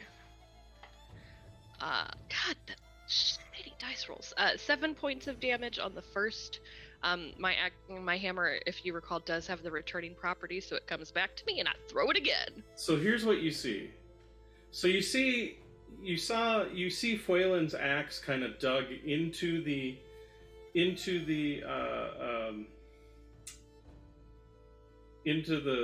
door, just kind of right above the goblin who has their shield up like this. Mm-hmm. And so you're like, oh, okay. And you kind of whip the hammer down and ricochet it off the ground, and then just like bounces up into the goblin, turning the goblin into goblin paste. Oh, okay. Well, And then boom, your hammer comes back, and it's kind of covered in a little goblin goo, which you... Gross. I whip it at the door. Because it seems like we're attacking doors right now. That's fair.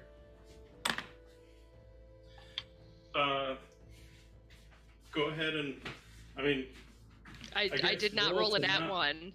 There you go. So go ahead and roll your damage for the door. It's a 25 to hit. I think that hits a door. Yeah. That's that going to be hits several barns. 10 points of damage. Much better roll on that one. Holy crap, that's actually really impressive. I feel like we don't have a rogue who knows that you just open doors. I can't get up to the door. You just, and it comes back into my hand. I will.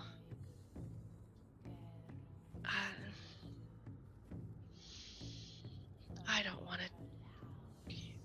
It's fine. I'll stay here. That's gonna be Tink's turn. Okay, then it is Kai who is next.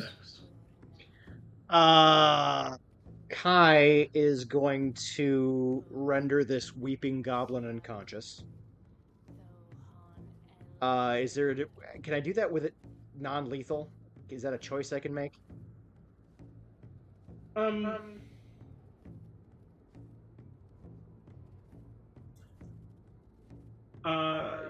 Yeah. Tell you what, I'll say if you want to. We'll kind of treat it sort of like we'll say a grapple, because you'll kind of sort of maybe choke them out to sort of put them down. You don't really have a martial way to do it because you're covered in armor and sharp pointy bits. I mean, it'd be a 24 on the athletics check for the grapple. Yeah, so if I took their roll and doubled it, then maybe. So you just kind of put your hand over the goblin's face and just shh, and the goblin just kind of and you notice the goblin actually kind of stops whimpering as it just kind of accepts its fate, and it just, as darkness kind of fades and the goblin's out. Okay. I shove him in my bag and then I head down the hall.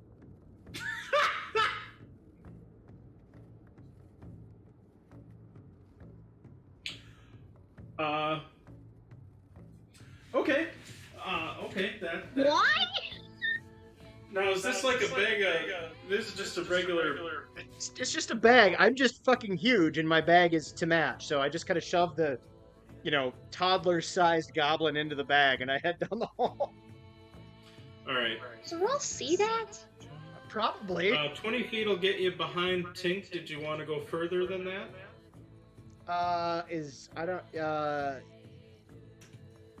No. So 20 feet will put you there. I'll stop there. Okay. Did Sorrel see Kai! that? Kai, Tink we is do looking not. at you with a very confused look on his face. Kai, we do not collect trophies.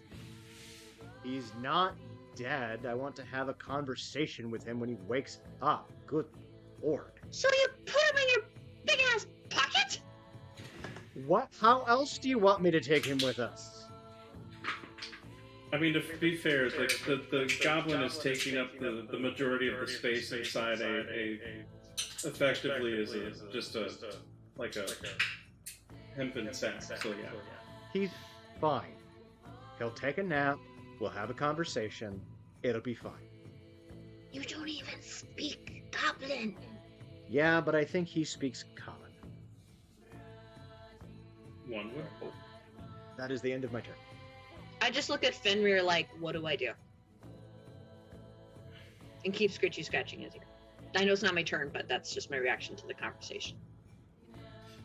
And admittedly, Fenrir remembers how good the scritches are, so Fenrir is doing that sort of really like leaning into it thing. Mm-hmm. Yeah. After Kai is, well, no one's really out currently, so we'll skip past them for now. But they will have. Actually, they have readied. They are ready. All the ready. So Fuelin, you are next. Okay. I can't quite see, but is that goblin still next to me? No, Or did he- no. No, he. That goblin is a paste. Tink turned him into paste. Right, with the hammer. But the door is still closed, yeah? Correct.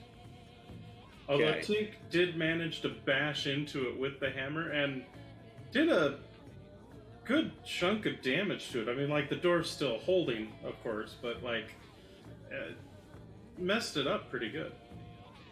Okay. I'm going to attack the door then and see if I can fully break it. Okay. So basically, you don't have to, like... I didn't you roll a can't one. miss a door when you're in melee with it, so don't even worry about rolling a one. Just roll your normal Alright. damage. Okay. Because admittedly, you can't really crit a door either, because it's not like it has a discernible anatomy. It's a door. I suppose. 12 points of slashing damage. Is that from the first hit or from both hits? From the first hit. Okay. It's bloodied, But not broken. but not broken. It is still. The door is bent, but not broken. All right, I'm attacking it again. Kind of like where And- Tink had smashed a hole through it. You're like tearing, you're like kind of ripping at it and starting with your axe and kind of hacking and tearing it away. And it's very Okay. Jack Nicholson-esque, you know. Here's Fuelon. 7 points of damage on the second attack. Okay. It is still up, but it is definitely between you and Tink. You guys have damaged the door quite severely. Okay. Is there anything else? No, there's not really anything else I can do as a bonus action, so... Has the door That, been I think- damaged enough that we can see through it at all? Not really, no. Okay, darn. To be fair, Uh, that's also for your benefit, otherwise other things are going to happen. Just throwing that out there. Are you... So sorry, Fuelin, are you doing anything else? No, that's all Fuelon will do. He's still kind of muttering, shouting, angry gibberish, not actual words, but he is very unhappy with this door and with things not just being split apart when he hits them. So then, Ludema is next.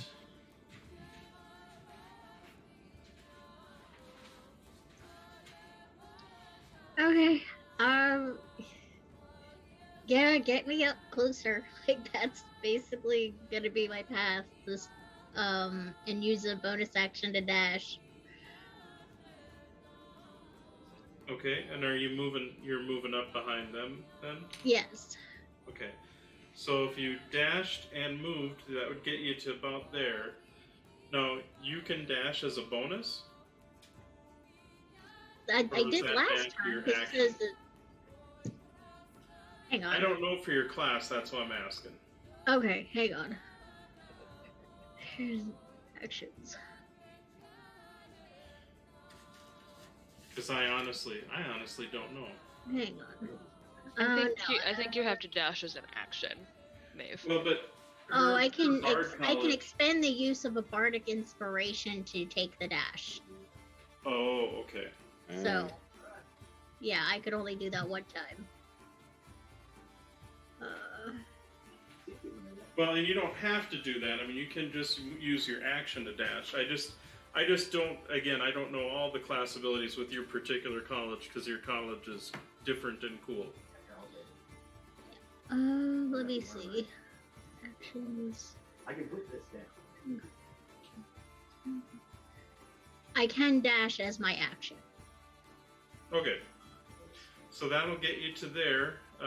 So you have a bonus left. Is there anything else you'd like to do? Do I have line of sight to the door? You do. Okay.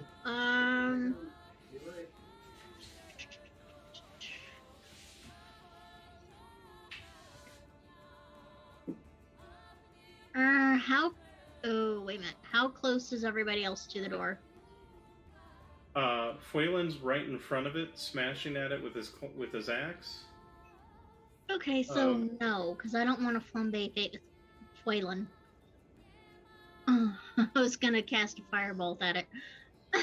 You could do firebolt and hit the door without hitting Fuelin. You'd be fine. Oh, okay. So yeah, I'll do that then. But you will have to roll an attack roll.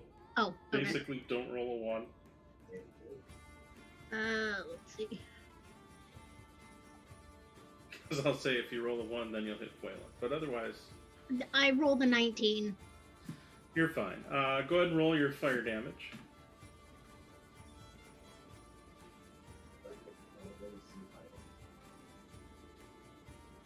A 5.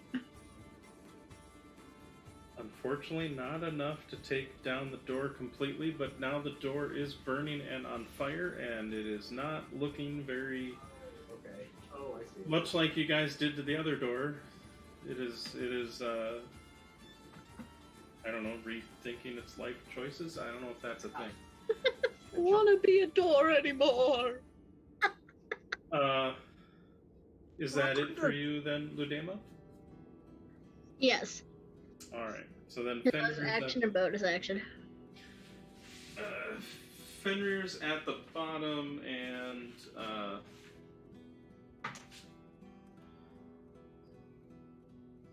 well, actually makes a 12 wisdom save to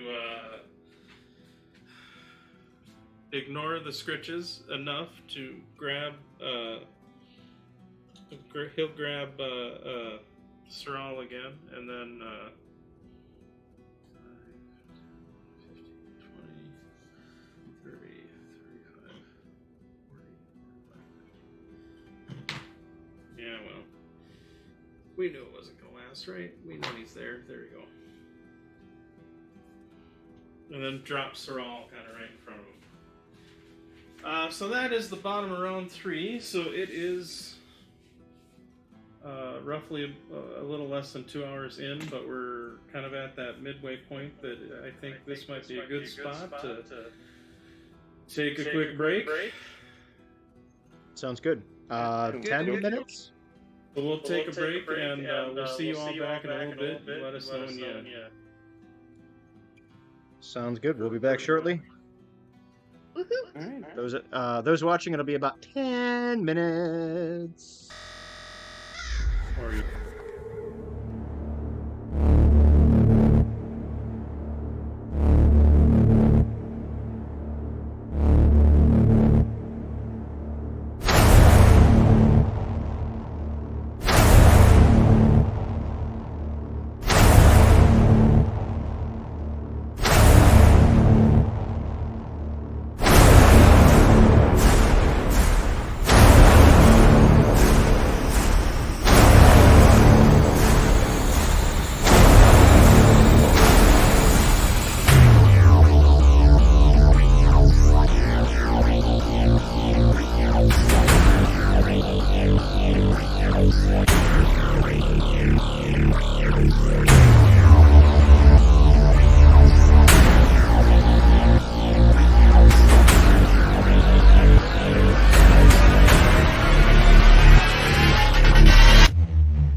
hang on. Thank Hello. you for joining What us in the chaos, and we'll let it begin top of round 4, Sorrel.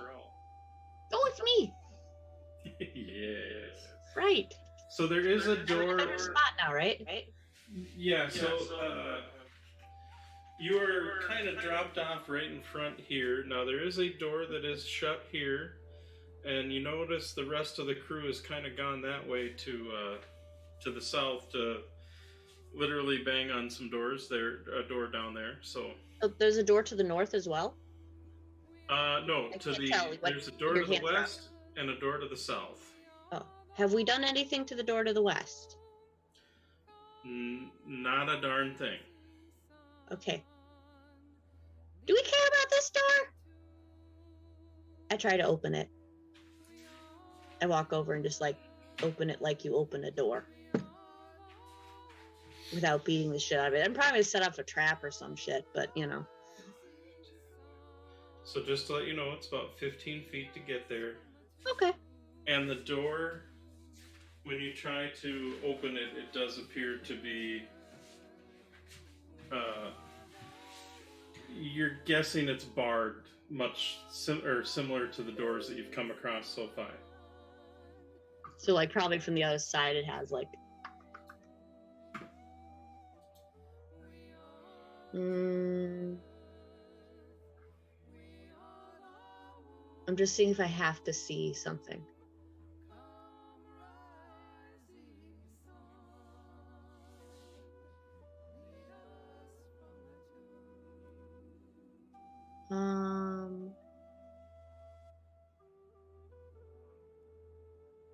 I'm going to...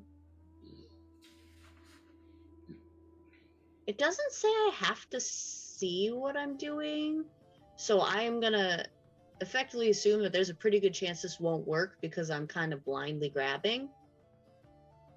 But I'd like to cast Mage Hand on the other side of the door, where I think a bar normally is, and just have it like grab and lift. It can pick up to 10 pounds. Sorrel assumes that this is unlikely to work because I'm kind of like okay. knock, knock, knock, knock. So okay, here's the fixed spot. Okay, so we're gonna treat this kind of like I'm gonna say roll with your what's your casting your charisma based, right? Yes. Go ahead and roll just your a d20 plus your charisma bonus, because this is effectively you sort of using your magical dexterity, for lack of a better term. But it's not going to be your full full proficiency. It's just going to be your charisma. Yeah, modifier. just roll plus charisma. So I got 17. Oh, and just so you know, it is a visual effect. So if anyone's on the other side, they're going to see a floating hand. Absolutely. Which would be freaky if anybody happens to be over there. And so whoever's on the other side sees this kind of ghostly hand appear and kind of go.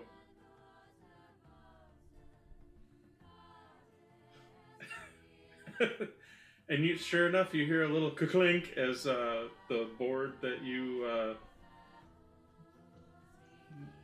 guessing. I mean, the door's still shut, like it hasn't opened. Yeah, but... I'm assuming I'm out of action. Like I can't like try again opening the door. I'm gonna say no. Okay, that's fine. But the door is no longer barred. Cool. I feel kind of successful. Does anyone want to open this one?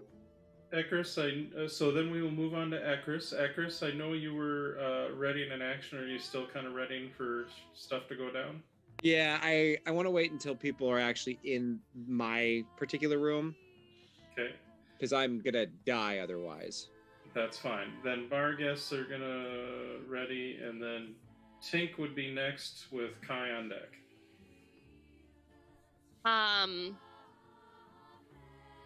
I sort of like look at the door that Fuelon and I have been going at. Look back at Sorrel.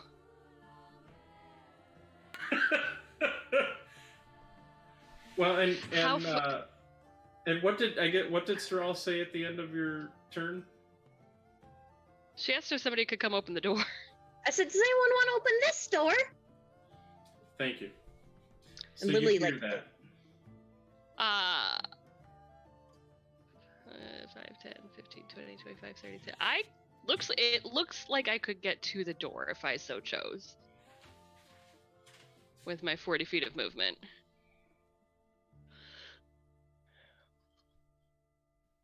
Yeah, you could do that. Cool. I'll move to the door and open it, because no harm ever came from opening a door. It's fine. Okay. So there's a couple of things. Are you considering opening an unlocked door my action? No. Okay, thank you. Here's what you do see, though. Mm-hmm. I'm just going to take the door out for right now. So you're kind of standing right next to Sorrel. There's not... It's about a 10-foot passageway. Mm-hmm. There is a door about, I'd say, 15, 20-ish feet down from you on the south side. There are two goblins that are going to make an attack because they're ready for action. Uh-huh. You do see there is a staircase. Sorry. Can you see that? Sort of. I can theater of the minded. It's fine. So there's a hallway, 10-foot wide hallway that stretches down about 10, 20, 30, 40, 45 feet before there's a staircase that goes up. Okay. About 20 feet away from you is a goblin that's standing in front of a door, and about another 25 past that, so about 10, 20, 30, 40, 45 away from you is another goblin further down the hallway. And there appears to be the sounds of voices of more goblins up the stairs. I kind of like look at Sorrel for a second, and I know that the goblins are about to shoot me. But like, I give Sorrel a look of like, do we want to deal with this right now? Like, it's fine. We can just close the door again. The other door hasn't been broken down yet. So, I will wait for them to shoot me, and then I will. I appreciate that. Does a 7 does not hit you? Does a 16 hit you? It does not. Then, my AC is 19. They fired off their readied actions. Mm-hmm. Yeah, don't monk shit. I dodge out of the way. You do indeed. And I will throw my hammer at the one that's 20 feet in front of me. Kind of screeching and shouting out. Yeah, like they do. In surprise and yelps and whatnot, but... I screech back at them, mimicking exactly what they just did. Okay. That's awesome. I'm apparently kind of the dick. 17 to hit with the first hit. A 17 will hit. Ooh, that is 11 points of damage. That one goes down like a... Oh. Okay. I will throw my... Because, whoosh, it returns to me. I will throw my hammer at the other one. It is my long distance range, so I'll roll with a disadvantage. Alrighty. That's still a... whatever 9 plus 8 is. I literally just rolled that. 17. 17 will hit. Not as good on the damage roll. That's only going to be 9 points of damage. That kills that one as well. Oh! Because goblins are squishy. And then I just kind of like look at Sorrel and I pull the door closed again. And you shut the door? Uh-huh. Works for me. Now we know what's on the other side of the door. Fair enough. Fair enough. Did Sorrel see the stairs at the end of the hall? Yes. Okay. And as well as the doorway, yes. Okay. Cool. Again, that hallway had kind of shadowy Like there were maybe some candles and some sconces, but not like full-on torches or anything. That is all of Tink's actions. So there's not really anything else to do as a bonus. Kai is next. Kai is going to scoop up the torch that he chucked in the middle of the room, and then he's going to finish the movement over to the door that Fuelon is at. Okay, so you're gonna. Let's see, Fuelon's kind of there.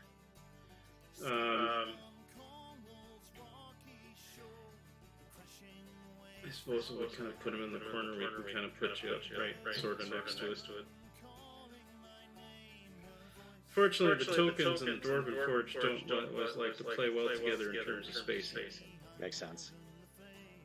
But you get the idea. Right.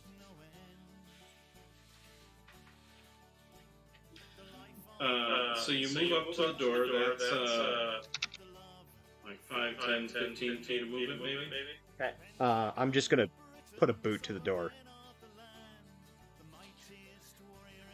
Okay, you do 6 damage? I do 6 damage. Which is exactly the amount that's left on the door. So, some things happen. Some interesting things.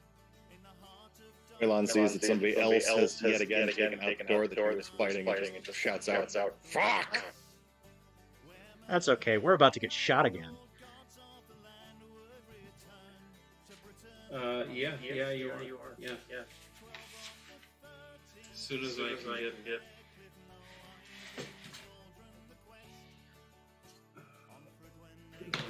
I don't know.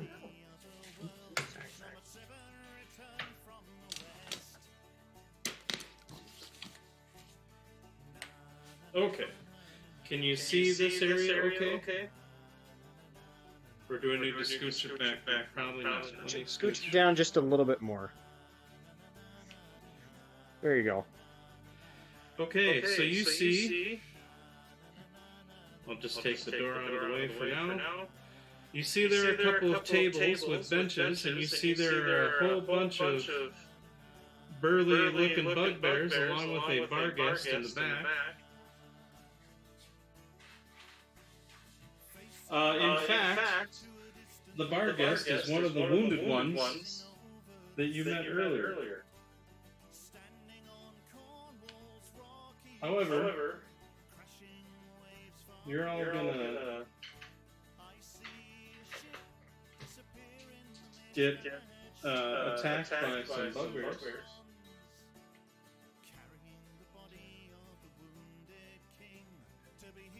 Yeah, they're all okay. So.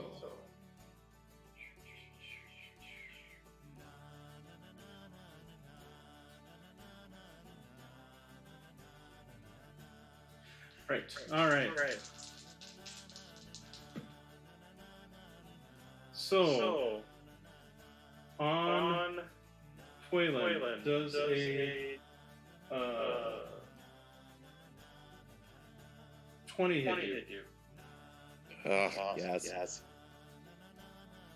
Okay, so that will be for 13 piercing damage. No. As a javelin gets lodged in your thigh, because why not? Does 14 hit you?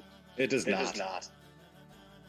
Okay, and then for Kai, does 23 hit you? Yes. So 13 damage, and then does a 19 hit you? Yes. Another 13 damage. As basically the bugbears take their ready actions to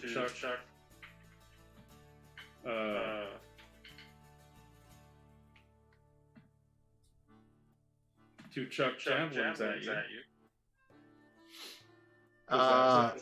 That was 15 feet of movement. Would 15 feet get me in melee with bugbear? Let us see. Yeah, actually, 5, 10 can get you kind of right on the other side of this wall. Then I'm going to spend my action surge, because I imagine kicking in the door was my action. Well, it was like an attack, yeah. Oh, okay. So you technically have your other attack. Then I'm going to take my other attack, and I'm going to hit him with the fucking sword. Okay. The big-ass sword. So that is a nat 20. All right. Where is it? That one. Just rolling on the thing. Jesus. 23 points of damage. Ouch. Okay. And then Still I'm gonna definitely hurting. I'm gonna take my action surge and hit him twice more. Okay.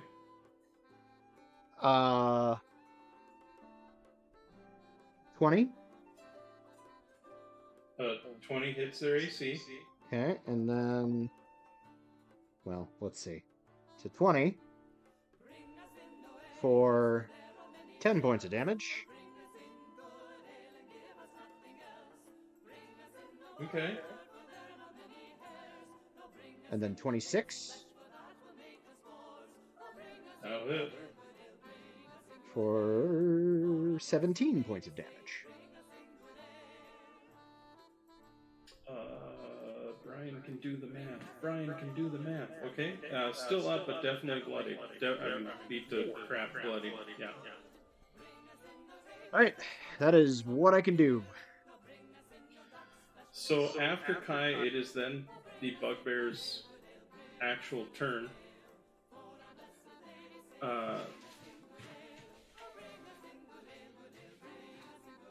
So they are going to. Let's see. This guy is gonna go.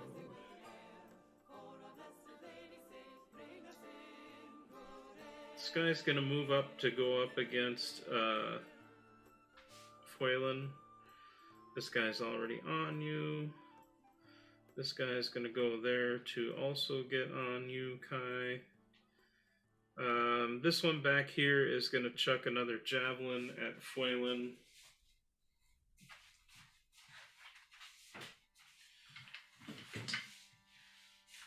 So the two that are in melee with Kai, they did not roll.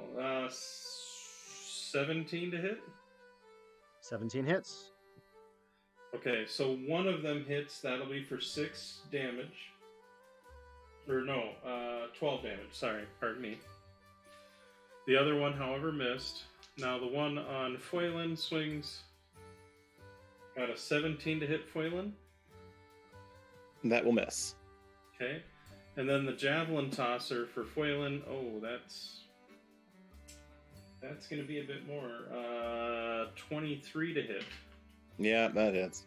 And that'll be 6 piercing damage as another javelin from the guy in the back just tosses it right into your other thigh. So now you're doing that Ace Ventura thing where you got a javelin in each of your legs, you know. And you said 6 points of damage from that? Correct. Okay. And that is it for the bugbears. The goblins.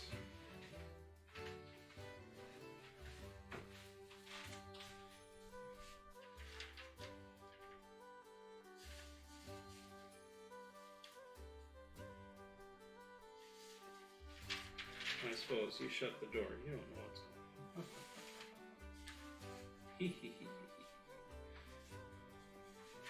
But if I'm looking, I should probably do it.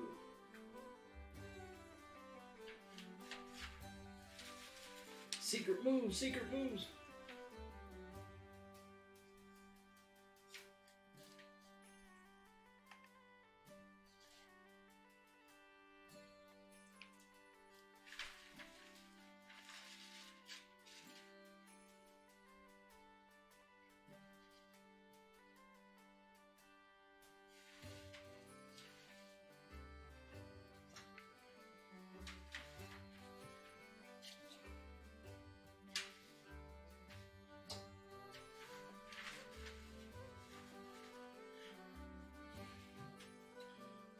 they're doing that. Okay.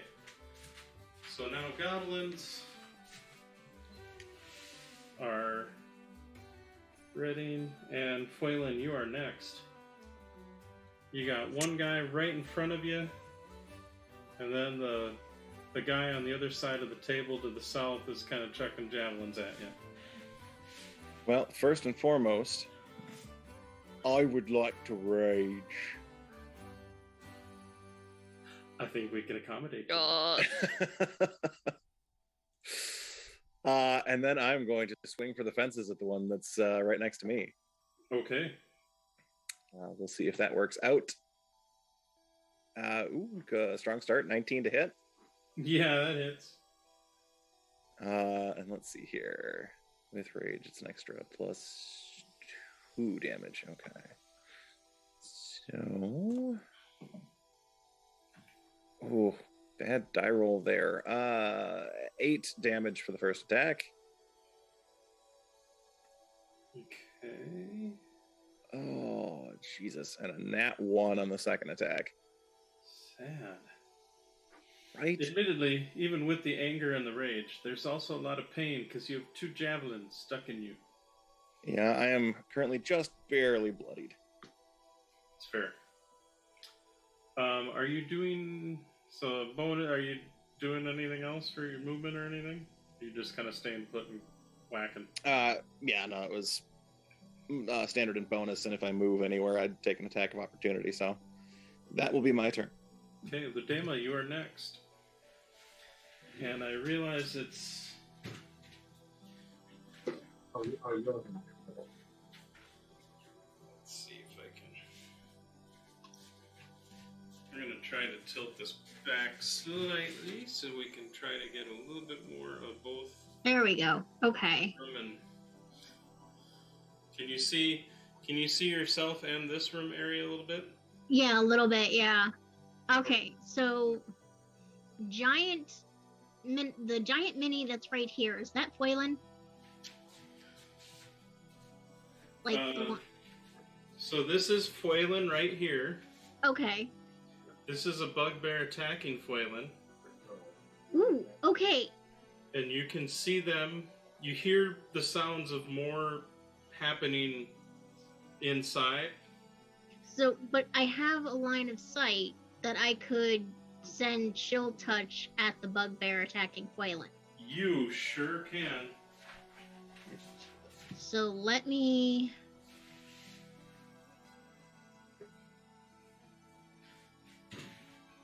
$23 to hit? Yeah, that'll hit. Okay. So 9 necrotic damage. And that was the one on Fuelan. So that means that's... Okay. And then I'm going to use my move action. Well, my move to move closer in. Okay. Not a dash, just regular move. Right. Yeah, big guy. So like 5, 10. Do 20. Because I want to get closer, like, so I could actually do, like... And do you want to just be straight ahead, or do you want to kind of angled? Angled so that I'm on the other side of the bugbear. So, like, I can flank with Fuelan. Well, so let's see. So this will be 20 feet right here, so 30 would get you, like, next to Fuelan. And that would be flanking? No. To flank, you'd have to get kind of over here. Ah, okay. Okay. Unless you have an ability that allows... No, I don't have that. Okay, so just get me closer so that I can... So you want to get to within kind of melee range of that guy? Yes. Okay. So you'll be kind of standing right next to Fuelan then? Yes. Okay. So I've done... Yeah, that's a move and an action. Even though Chill Touch is a cantrip. Gotcha. Okay. So then It is Fenrir.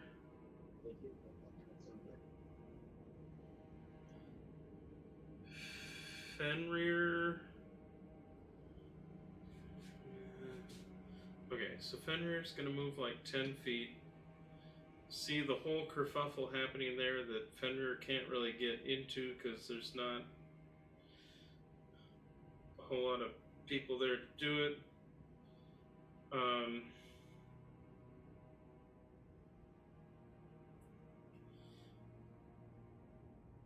Yeah. Fenrir will use a bonus action of rage, and then he's going to charge through that door, smashing it open, because at this point he wants to kill something. So 20, 30, 35, 40, 50. Sadly, just a hair short of getting the goblins. However, those goblins are going to shoot, because they were ready. And quite frankly, they're probably shitting themselves that they see a direwolf roaring at them. 10 will miss, 11 will miss, 18 will hit, and a 20 is a crit. So that is a total of 15 drop downs.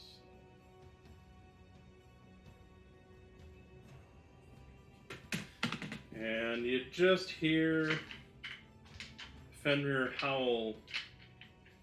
Not so much of a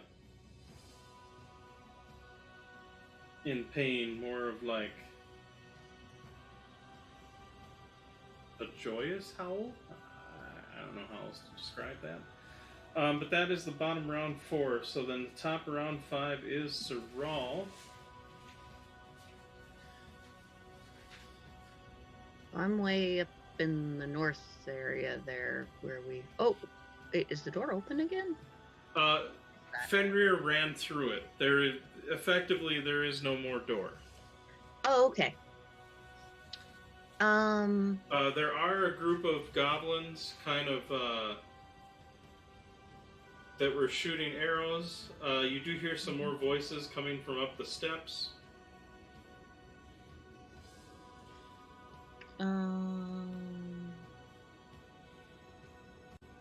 What is... Can you point how far, like, 60 feet away from me is? Going that way? Yes. So 10, 20, 30, 40, 50. Oh, okay. To the top of the stairs, basically. Okay. So, there's guys in front of Fenrir? Correct. There's 4 guys directly in front of Fenrir, and then there's a guy that you can kind of see maybe their basically just their feet that's kind of at the top of the stairs. Okay, I'm gonna cast Shatter in front of him. It has a 10-foot radius sphere. Okay.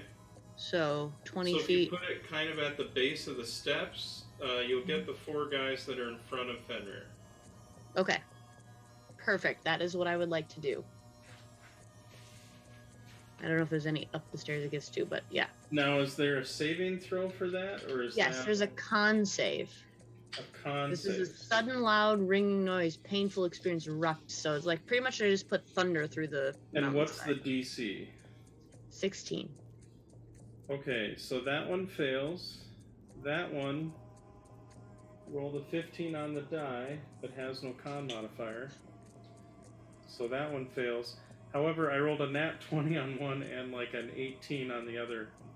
So 2 of them do make the save. 2 of them do not.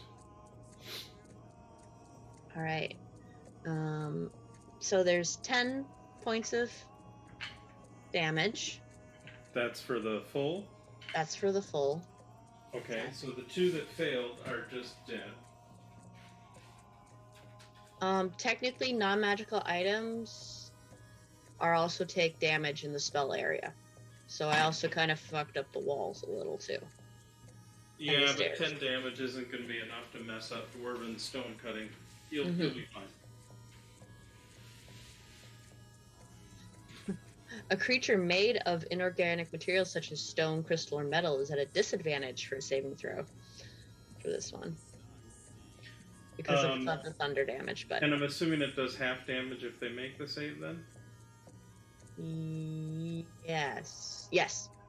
Okay, so those 2 goblins that are left that made the save are still up. That they're kind of wishing they weren't, though. I made them a little more squishy. And then I'm gonna scooch in a little bit closer, but staying behind Fenrir by 5 feet. So do you want to be adjacent to Fenrir, or do you want to be about 10 feet back? Adjacent. Okay. That will kind of put you in front of the door that's on the south side.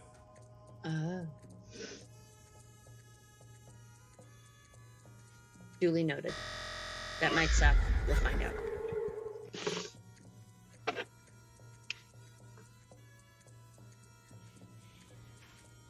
But you are indeed behind Fenrir.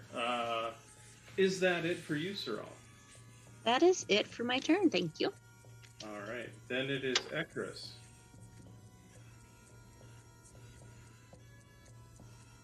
So, no one's still in yet. I think... No, but the sounds of fighting and combat are getting much closer. Cool. So I think at this point, Ekris is going to cast...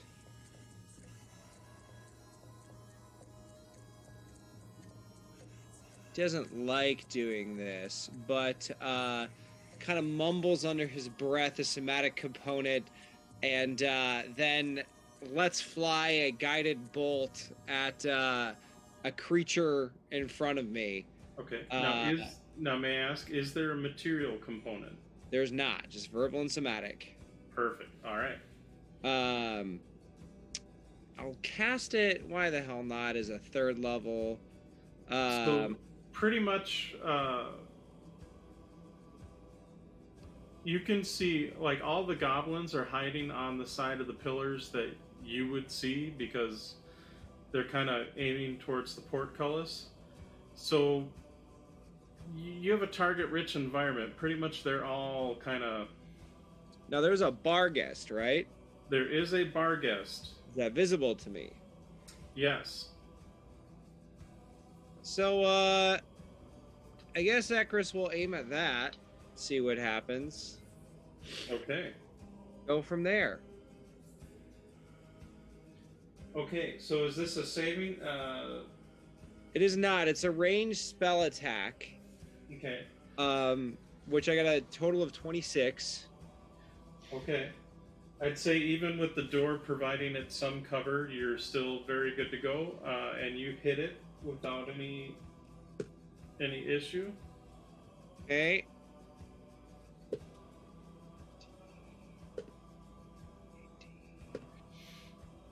So it takes 25 points of, I guess, radiant damage is what it is. Oh, wow. Okay, and that's radiant damage. 25. Okay, so that's... And it roars in pain as the radiant damage sears its flesh. Now, was it facing away from me? Yeah, but I mean it's a big glowing beam of light that hits it. I mean, it pretty much knows you're the one that cast the spell on it. Cool. That's gonna work out really well for me. I mean, it can't really. Spells are not really subtle things. They are not. They are not. Okay. In that case, that will end my turn. But Ekris is going to move away from the door before he does. So kind of slide off to the side, so that if said Bargus breaks it down, Ekris is not in the whatever, you know. Gotcha. Range of it. Easily done. Cool. All right, after Ekris, funny enough, is the bar guests.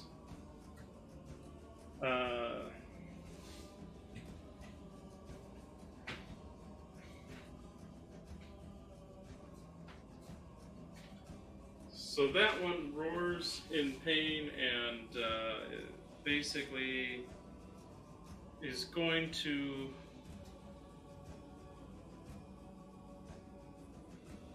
move up to the door and open it, and basically says in Goblin, "You're gonna pay for that." Meanwhile, where all this stuff is going down,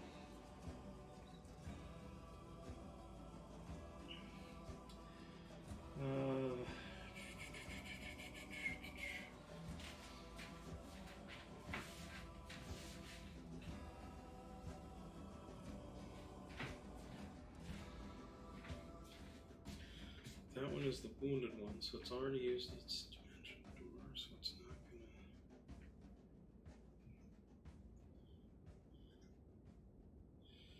Can't do that. Alright, so it's gonna move 5, 10, 15, 20.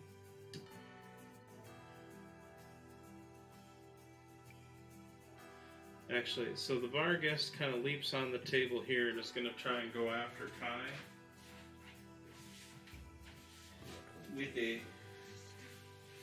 With a bite.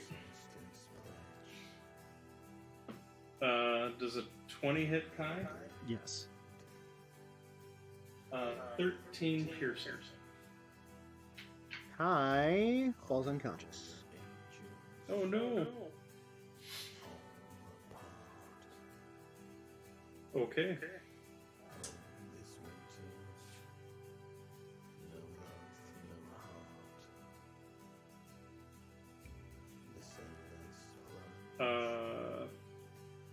That is it for the bar guests. So then, Tink, you are up.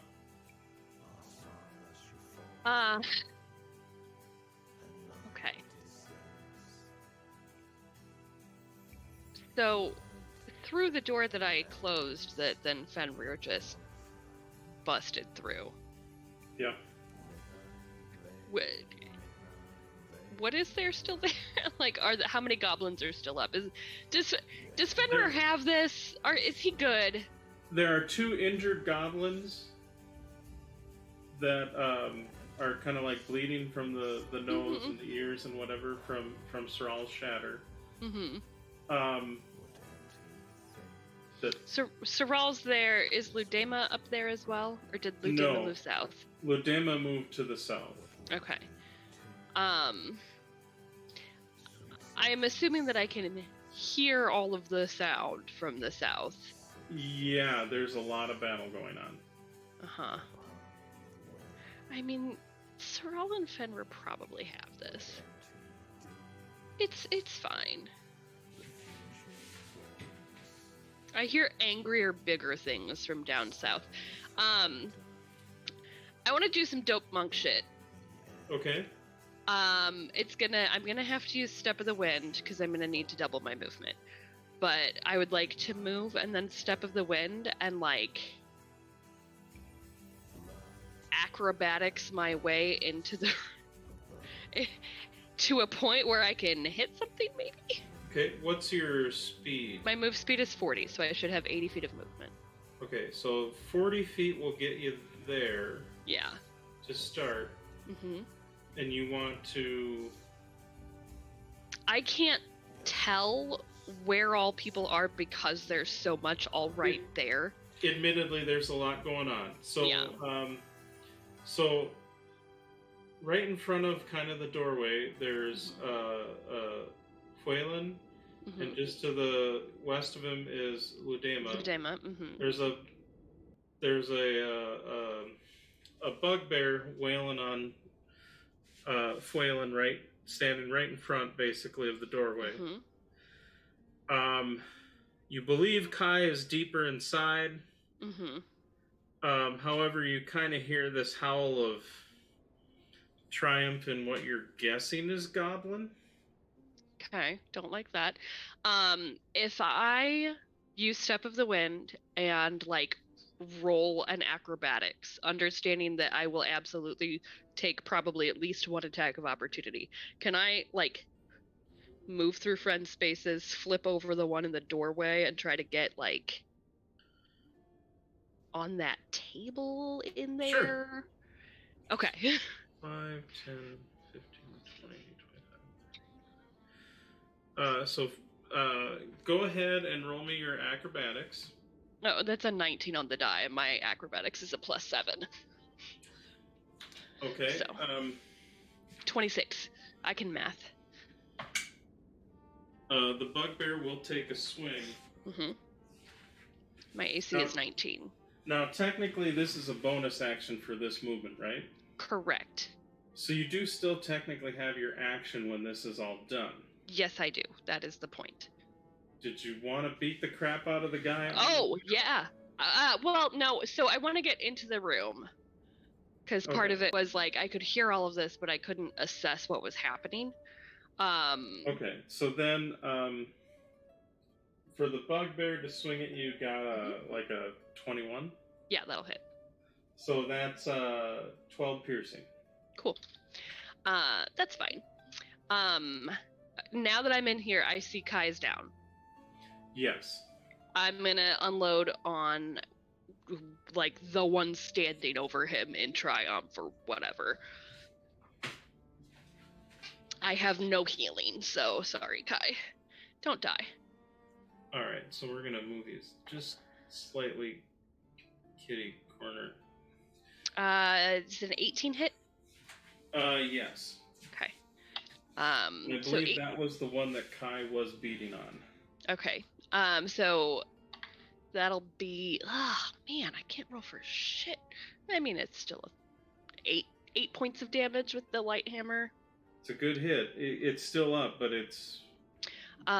Second attack, I got a dirty 20 to hit. That will also hit. Oh, that's better. That's gonna be 10 points of damage.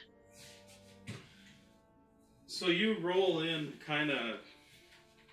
I need to mark off a key point. Kind of doing a flip, all sorts of flips and acrobatic maneuvers, and kind of dive through the legs of the one that's at the door. It does kind of swing and kind of clip just the side of your leg, but you still have enough momentum that it's more of just a scrape than anything. And then you get in and just crack twice with the with your hammer, and crack the bugbear twice in the head, and you see the bugbear then kind of turns around, like with this sort of incredulous look, like, the fuck did you just do? And then just kind of, and just crashes dead. And then Tank is going to mimic the loudest, scariest roar he's ever heard. Just right at the guys at that corner. Well, you did hear Fenrir roar. I did. Oh yeah. So, little Tank, after just completely bashing this guy's head, and turns to the bugbears or whatever is in that corner, and like roars, "I am Fenrir the Blood Wolf." And you howl, and you just howl with it at the end of it. And sure enough, you hear down the hallway, you hear Fenrir kind of. Yeah. Yeah, just we're getting into it. That's the end of Tink's turn. All right, after Tink is Kai.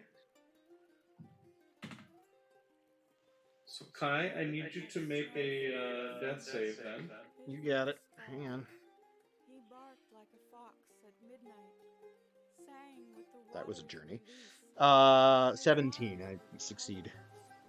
Okay. After that is some bugbears. Yeah, they don't particularly like the fact that you did the thing and killed their guy. So yeah.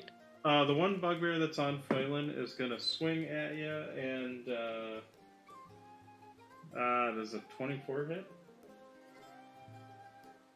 Or no, yeah, 24 hit for Foylan? Yeah, that absolutely hits. That'll be 12 piercing. Thank No, goodness I'm not. Raging. I'm not subtracting the damage, so. Yep. For rage, so just. Yep, I will. And then, the one that was on Kai is gonna move up to attack Tink. Yep. Sorry, don't inhale when you're drinking with bourbon. That doesn't feel good. That is the wrong kind of burn.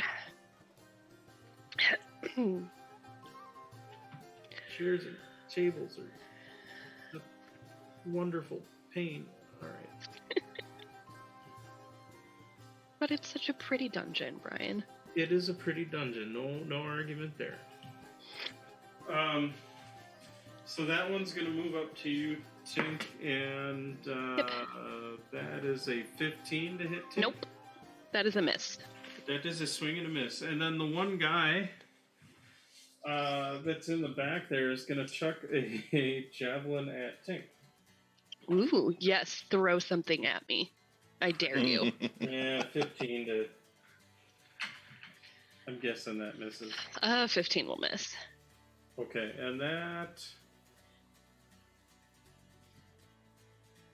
I was gonna chuck it back at him, too.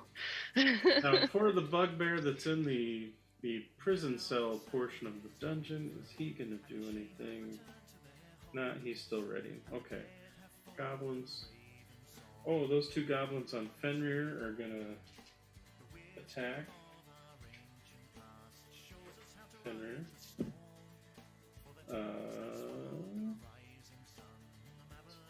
+4. Actually, they both miss. Highest they got was a 16. And that's it for the Gobos. So then it's Whalen with Ludema on deck. All right. Well, Fuelan is now mad for all kinds of reasons. So this round, he's going to start making reckless attacks. Okay. So, with advantage, first attack will be a 23 to hit. Yep. And that will deal 11 points of slashing damage. Okay, I can do math. Right. Yay. Okay. And then second. He's still up. All right. Second attack will be a 21 to hit. That will also hit.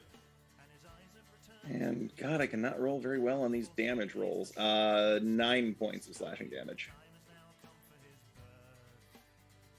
Okay. Definitely bloodied, but is still up. Ugh. Not really much else that I can do from this spot as a bonus action. Already raging. So that is all Foylan's going to do. Okay. Then it is Ludema. Okay. On the same bugbear that's on Whalen, Yeah. I am going to use my quarterstaff as a melee. Okay.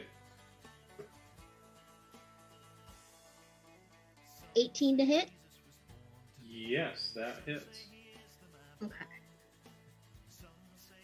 Two-handed damage is 6. Okay, it is still up, but you clobber it in the head. And it kind of... Like, to be honest, it was kind of focused mainly on Foylan, because Foylan's got this raging werewolf with an axe, but then all of a sudden it's like, gunk! Like, Argh! Because, you know, like you do when someone clocks you in the side of the head.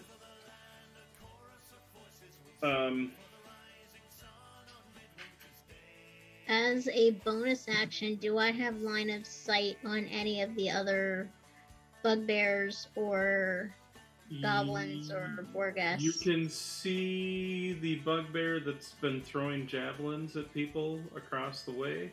And actually, you can see also the bugbear that's on Tink.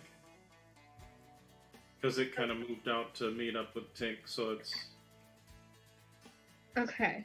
I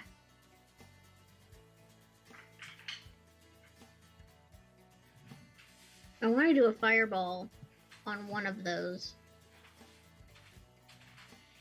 Excuse me, firebolt on one of those. Okay. I'm thinking the one that's throwing javelins. Okay. Now, I will say the one that's been throwing javelins, for what it's worth, is uninjured. Okay. But the one in front of Phelan. Now, I question for you, because Firebolt is normally an action to cast, right? It's a cantrip. Right, it is a cantrip, but does it take an action? Does it? Yes, I it think does. It does. Darn. Okay, never mind. Darn. Hang on, let me look at my other spells. So here's a question. Did you want to do the Firebolt instead? Yes, because that actually is a cantrip.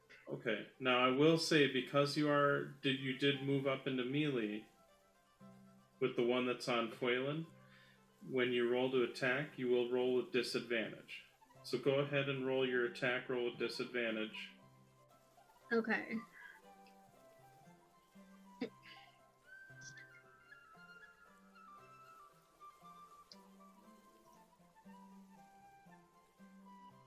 Why is it doing that? Because it's evil. I don't know what it's doing.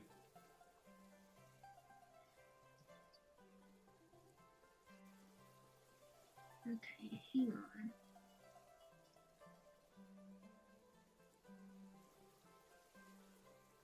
on. They updated something and now it's not letting me. I just want to roll with disadvantage. Come on. Alright, whatever. Okay. So it would be for disadvantage, it would just basically a regular roll. It's your spell attack modifier, but then you're rolling with disadvantage. So you roll twice on the die. You roll the die twice and take the lower of the two rolls. Okay. But you still add your spellcasting modifier to it. A 6 was lower of the rolls. Okay. Unfortunately, with everybody ducking and weaving and slashing and swinging and whatever, it just the danger is close enough with you being kind of in next to the bugbear that unfortunately it manages to kind of clip your arm, so the shot goes wide. Fenrir, I just rolled his attack roll, so while that was going on, killed the 2 goblins because they only had 2 hit points left, and if Fenrir breathes heavily on them, they'll die. Because they had 2 hit points left. So that is the end of Fenrir's turn. So then it is going to be the top of round 6, which is Saral. Can I see the hallway where I'm? The end of the hallway is clear, although there are maybe some goblins. There are definitely some goblin-y voices up the top of the stairs. Mm-hmm. Kind of where the hallway continues. Can you see that all right? Yep. But Fenrir has taken care of whatever gobbles are currently in the hallway. There is a door to the south, and you do hear a lot of combat happening where everyone else is at. Fenrir, are we gonna keep going this way, or should we go help everybody else?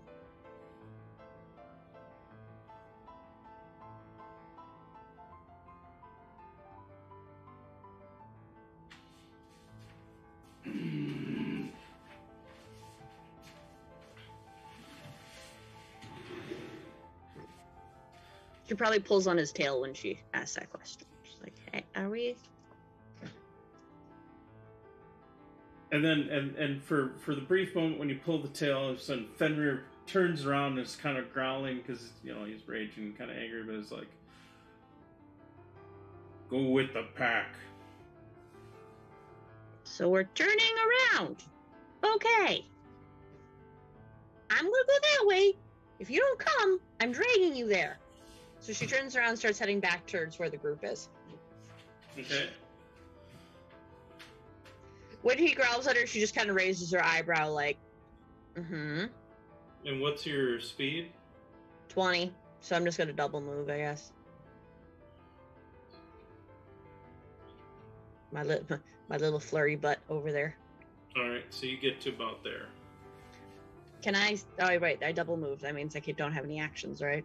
You have a bonus action. I still don't understand bonus actions. I'll be honest. Well, here's the deal. Sometimes, not every... So there's an action and your movement, and you can do a couple different things with your action, and then sometimes, under special circumstances, you may also have something you can do as a bonus action. Mm-hmm. Kind of like a swift action in Pathfinder. Yeah. Okay. Yeah, doesn't necessarily mean you have to take a bonus action, but... Mm-hmm. Yeah, I think I'm going to save any... Oh, look, you added that. I'm going to save any... my sorcerer points in case I need them for future actions. So I guess I'm just going to be there, observing what I can see down the hall and listening for Fenrir to follow me. Alrighty. So then it goes to Ekris. Ekris, the door to the cell did open, and so you do see the bar guest kind of angry and standing in front of you and coming to inflict pain, lots and lots of pain. No, I had stepped back. Do I still get? It seemed fairly wide. My goal would have been to back up into the corner. Did that get conveyed? Yeah. So you're about 10 feet away from the door itself. Right. Do I have a clear shot? Yeah. Great. I'm gonna do another guiding bolt on him. All right. Cast at 3rd level, and because I hit the last time, I get advantage on this attack roll. Nice. So, first one would be 23, so I'm assuming that's hit. I did not crit, so it's nothing. That will hit. 23, but let me roll damage. 13, 18, 24, Jesus, and 29 points of radiant damage. Okay,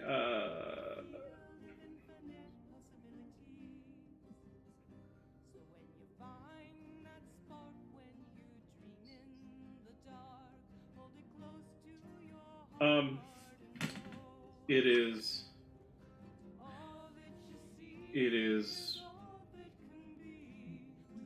bloodied. It is angry. Hi there. Hi. Very angry, I'm sure. And it is going to attack you. Because it is not happy. Okay. Now and your damage is radiant damage, right? Yeah, it's radiant. Okay. So it is going to bite you. It's going to move in and bite you, basically.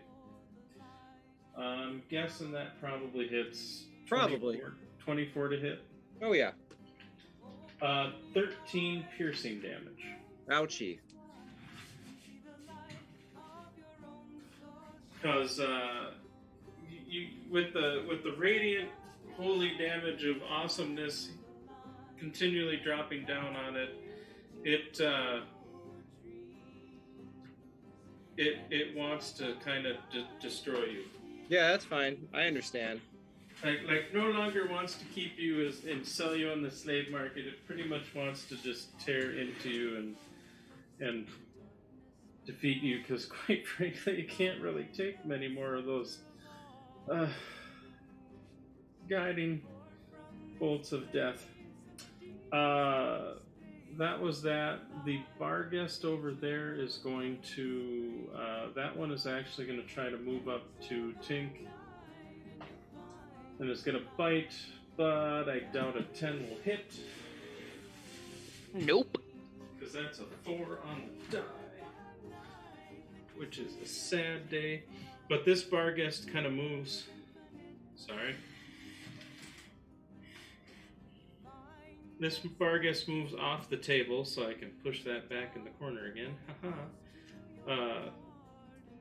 Kind of off around to try to get around behind you as best it can, and takes a swipe at you, but it misses. I respond to it, oh, you need a bath.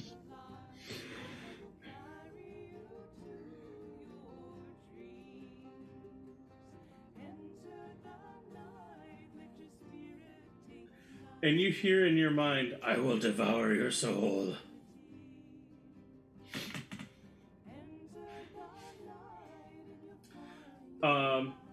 It is then your turn, Tink. It really raises an interesting question of if telepathically I could communicate in things that are not mimicked. I don't see why not. Because it is mental, it's not... It's not... Interesting. Now, I will say, this is... Whatever, this particular bar guest is one of the injured ones from before. Good. I was real salty about them getting away. I will happily take a swipe at it with my hammer. My hammer of doom.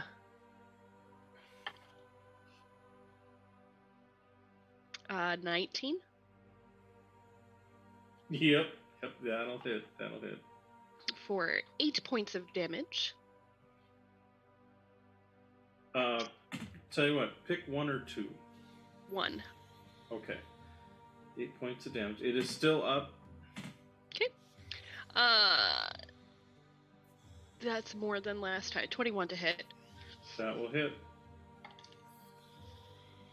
Another 9 points of damage. How do you want to do this? In the immortal words. I am going to just with my hammer bring it down once, and then seeing that it's not dead yet, in a gravelly dwarven voice that these folks have all heard before at this point. You pillion and scupperkill, and I'm gonna bring it down a second time and just crack its head. Okay. And yeah, the Vargas goes down like a lead weight. Just excellent. Do I have any? I do have something else in melee with me. Yes. There is a bugbear that is in melee with you. Yes. Cool. Bonus action, unarmed strike. I'm just gonna punch him in the face. Okay. Natural 20. Nice! And that one was actually uninjured, so now it is no longer uninjured. And I shit you not, I rolled a 6 on the die. On my d6. So that is gonna be 12 plus 4 is math. 16 points of I punch you in the face damage. Okay. Now, okay. Technically, you do roll the dice. You want me to roll the die a second time? Yeah. Okay. I rolled another 6. Fair enough. It's meant to be. Fate wanted that. My dice really don't like that bugbear. No, not even slightly. I feel like it's fair since I've been rolling 3s most of the time for damage. And so you kind of, you're kring, and then kind of backhand the. But this is not like the sort of the backhand. I just need to get you out of the way. This is like Like there's a slow moment where everyone hears just this like crack. And like because feathers go flying. And you can just see the jaw just as it dislocates a little bit. It's all slow motion. It's a beautiful thing. I mean, it's still up, but like, you're kind of looking at it, you're like, and I just give it a very birdie grin, and that will be the end of my turn. All right. After Tink is Kai.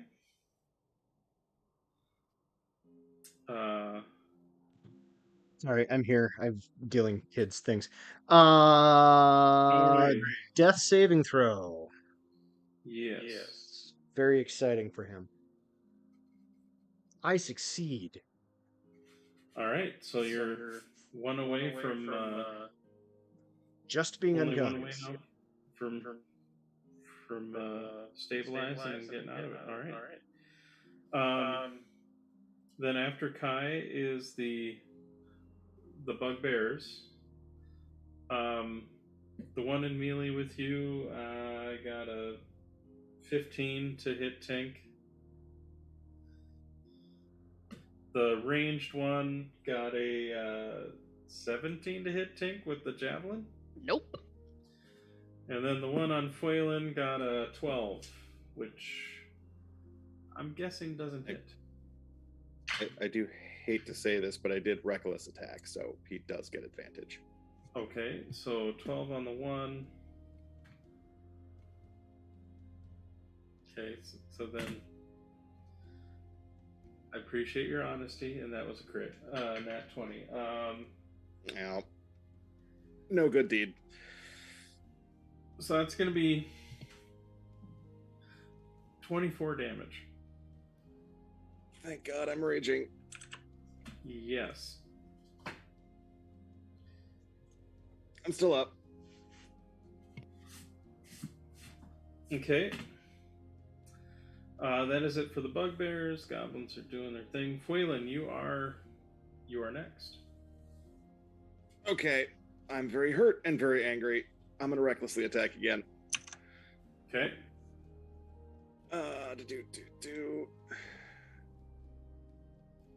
24 to hit. That will hit. Better on the die. 13 points of slashing damage. Damn. Still barely up, but it's still up. And then a 21 to hit. Yeah, that'll hit. Oh, gee, I don't know. 1 on the damage die. 7 points of slashing damage. That's with rage and everything? That's with rage and everything. It was a 1 on the die. Son of a bitch. Still barely up. God, fuck. All right. Barely. That's... So barely up, but still up.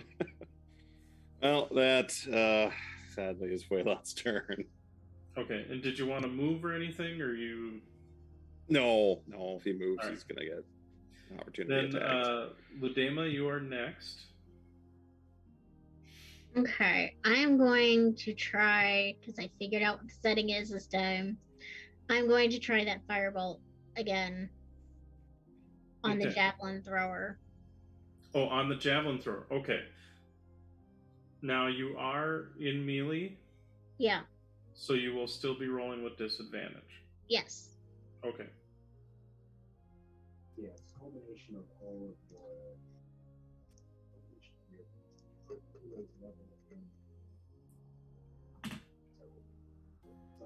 8. Unfortunately, an 8 will not hit. Okay. That's still a cantrip, so I can still do melee on... But it's an action to cast a firebolt. Oh, that's right.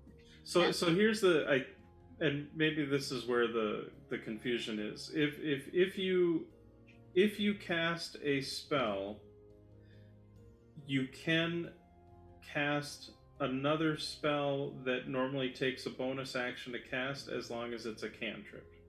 Okay. Basically, under normal circumstances, if you're casting 2 spells in a round, one as an action, one as a bonus, only one of them can be of a spell level. The other one has to be a cantrip of some kind. Okay, so even though Firebolt is a cantrip, it still counts as my action. Right, because it still takes an action to cast. Gotcha. But there are some spells that maybe only take a bonus action to cast. Yeah. Okay. They're not as I'll get it straight eventually. No, it's all good. The way I remember it is, if you want to cast 2 spells in a turn, one of them has to be a cantrip, one of them has to be a bonus action. That can be the same one if you have a cantrip bonus action. Right. So you do still have a movement and a bonus action. Yeah, let me see what my...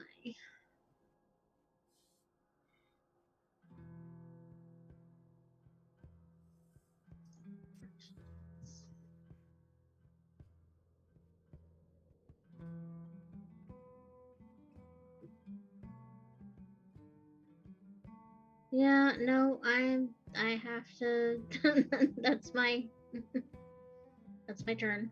Okay.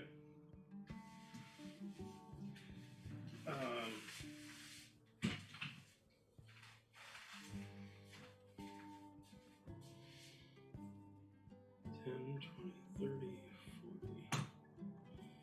$40, $50.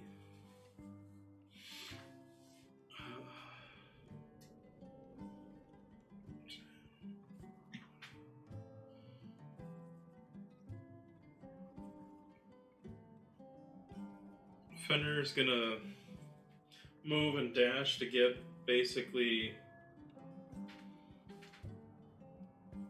right behind Fuelin and Ludema.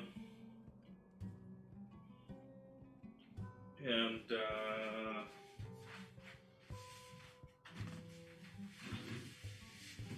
is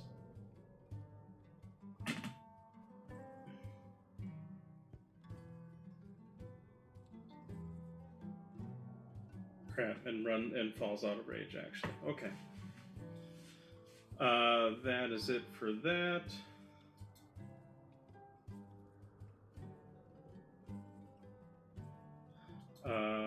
Then it is top of round 7.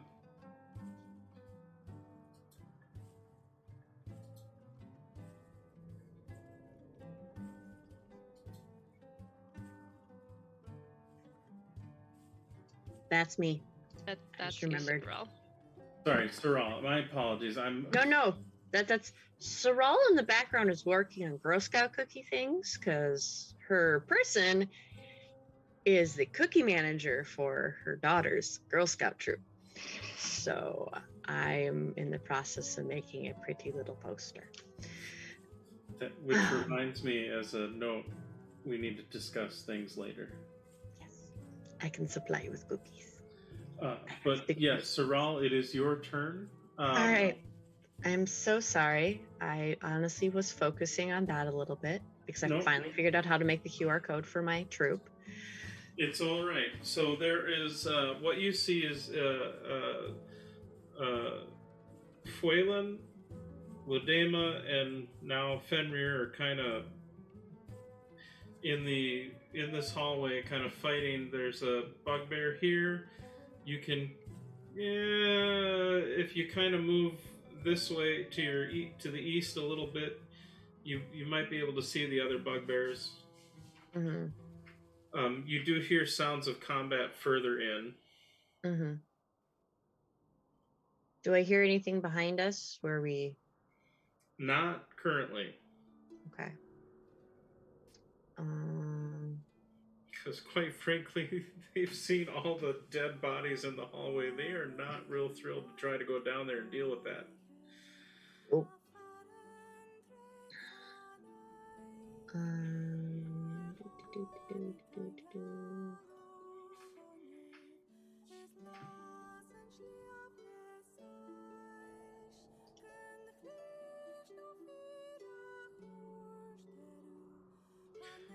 So I guess the question would be, first off, do you want to kind of like try to move in, tuck in behind maybe Fenrir at all, just to get a better view? Or do you just want to kind of stay? Because right now, with where you're at, you can really only kind of see the one right in front.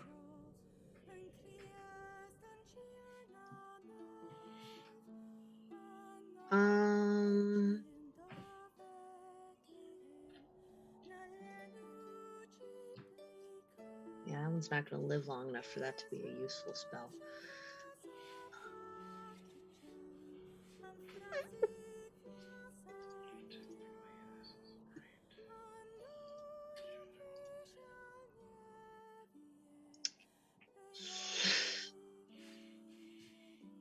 I guess I'm gonna kind of sneak around so I can see the one a little bit, like, but trying not to impede my melee people. I don't know if I. So if you tuck in kind of back on this square behind Fenrir, you will be able to see I mean, you can still see this guy okay, and I'd say you can see the javelin thrower guy. He'll have maybe a little bit of cover. Okay. How about I'm gonna just hit the guy that's kind of blocking that, because that's like a doorway, right? Like that's correct. It is actually like, a doorway. okay. I'm gonna just firebolt the jerk that's kind of blocking the doorway. Go for it.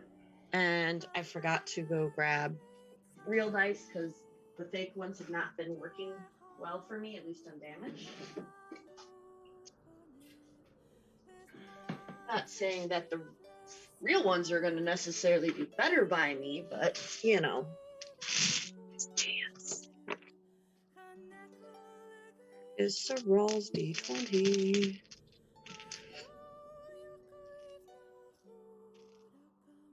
Maybe my downfall won't even use the correct D20. This one's sparkly. This might be hers. That is not hers. It rolled poorly. 16 to hit.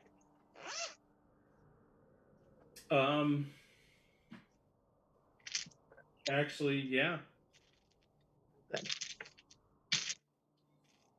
Let's see if real D10s do any better than the fake ones. They did do better. 13 points of damage. Yeah. Fire damage. And that bugbear is dead. All right. It cleared the doorway. All right. What's next?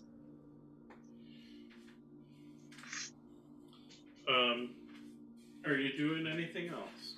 No, I don't want to get in the way. Okay. After Saral is Ekris. All right, so I am getting in the car right now. So I will be, and I'm on my phone's hotspot. So Okay. I will be off video for this moment. No worries. You could be on video if you wanted to. But I don't think my phone can handle it.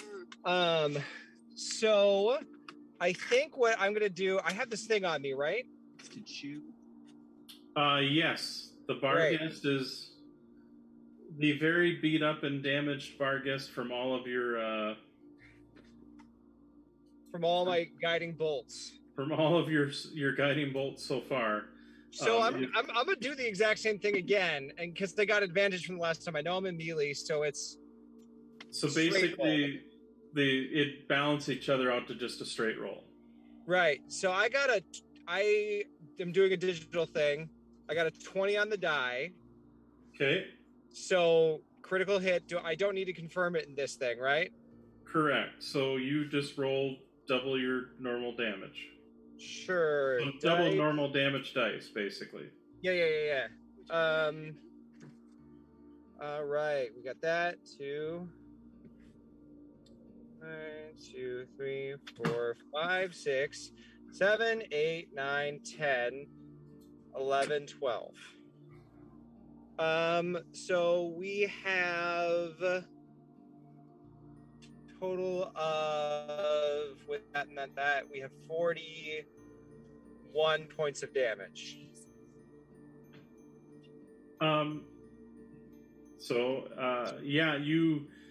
You call forth the holy light of Zeratzu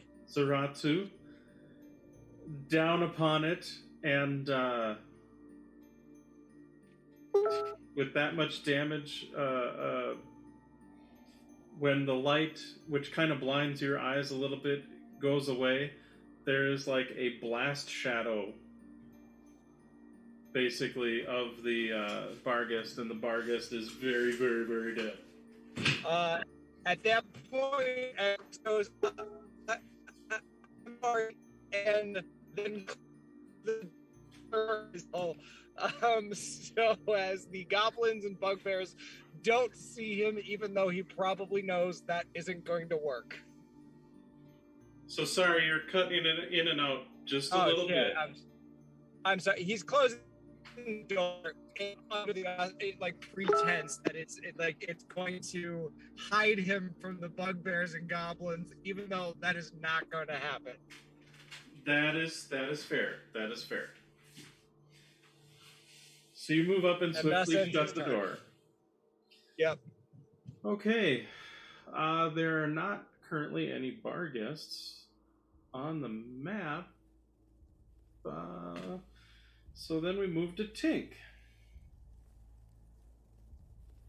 Can I see Sorrel? Yes. Yeah, from where you're standing, you can see Sorrel. Okay. I can see Sorrel and Ludema. Yes. Okay. I'm going to look in their direction. Sorry. Piecing together different voices still cracks me up at this point. So I'm going to look in their direction and go, "Hi, I am Kai. Do you need help?" And hope to God that Sorrel and Ludema get it, because... Tell you what, Sorrel and Ludema, go ahead and make an insight check. I'm not sure which or if either of them can heal, but I don't have magic, and I have a beastie all up in my face. Sorrel would be like, either we're checking if I need help or Kai needs help. I don't know it. Hold on. I will get dice, though, too. I don't have healing. I'm sorry. Neither do I. Gosh. Do we not have a healer in our party? This is. I got a 14 on my insight. We need accurate. You need accurate, yeah. Okay, that's fine. Oh wait, I might have thing inventory. Okay. I have potions, but I have a bugbear in my way. Yeah. Remind me, Game Maestro, the home rule for administering a potion to somebody else is a bonus action? No, drinking it for yourself is a bonus, but administering it to someone or to someone else is a action. Okay. Because it's a little more involved. Yeah, I thought that we homebrewed it, that it was a bonus or a move if it was a move for yourself. Or I think it's I think it's a move for if you're drinking it. A move. Let me look. Website. Hey. For administering it to someone else, it's an action. That much I know for a fact. But if you're doing it on yourself, we said for Zaya that it was... Okay, I thought for taking Zaya a potion for oneself is a move action, but administering it is a action. Okay.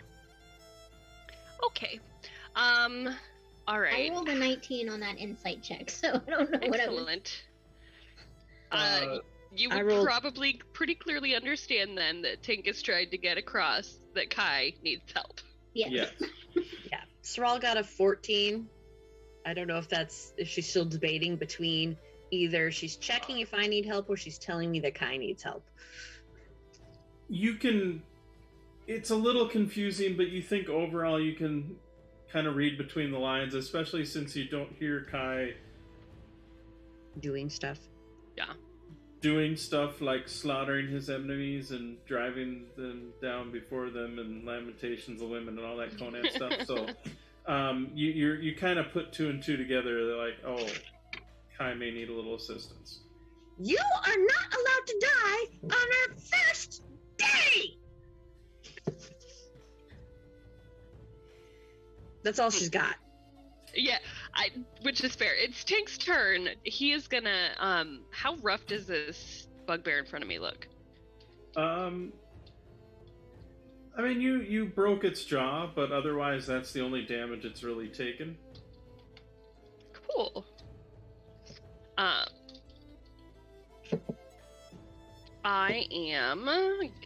gonna hit it then. Okay. 17 plus 8, 25 on the first. Yeah, that hits. 10 points of damage. Alrighty. Dirty 20 on the second. That will hit. And 9 points of damage. That makes it easy math. It is bloodied. And then I will unarmed strike, pop it with my elbow. Okay. Another dirty 20 to hit. Nope, 19 to hit. That will still hit.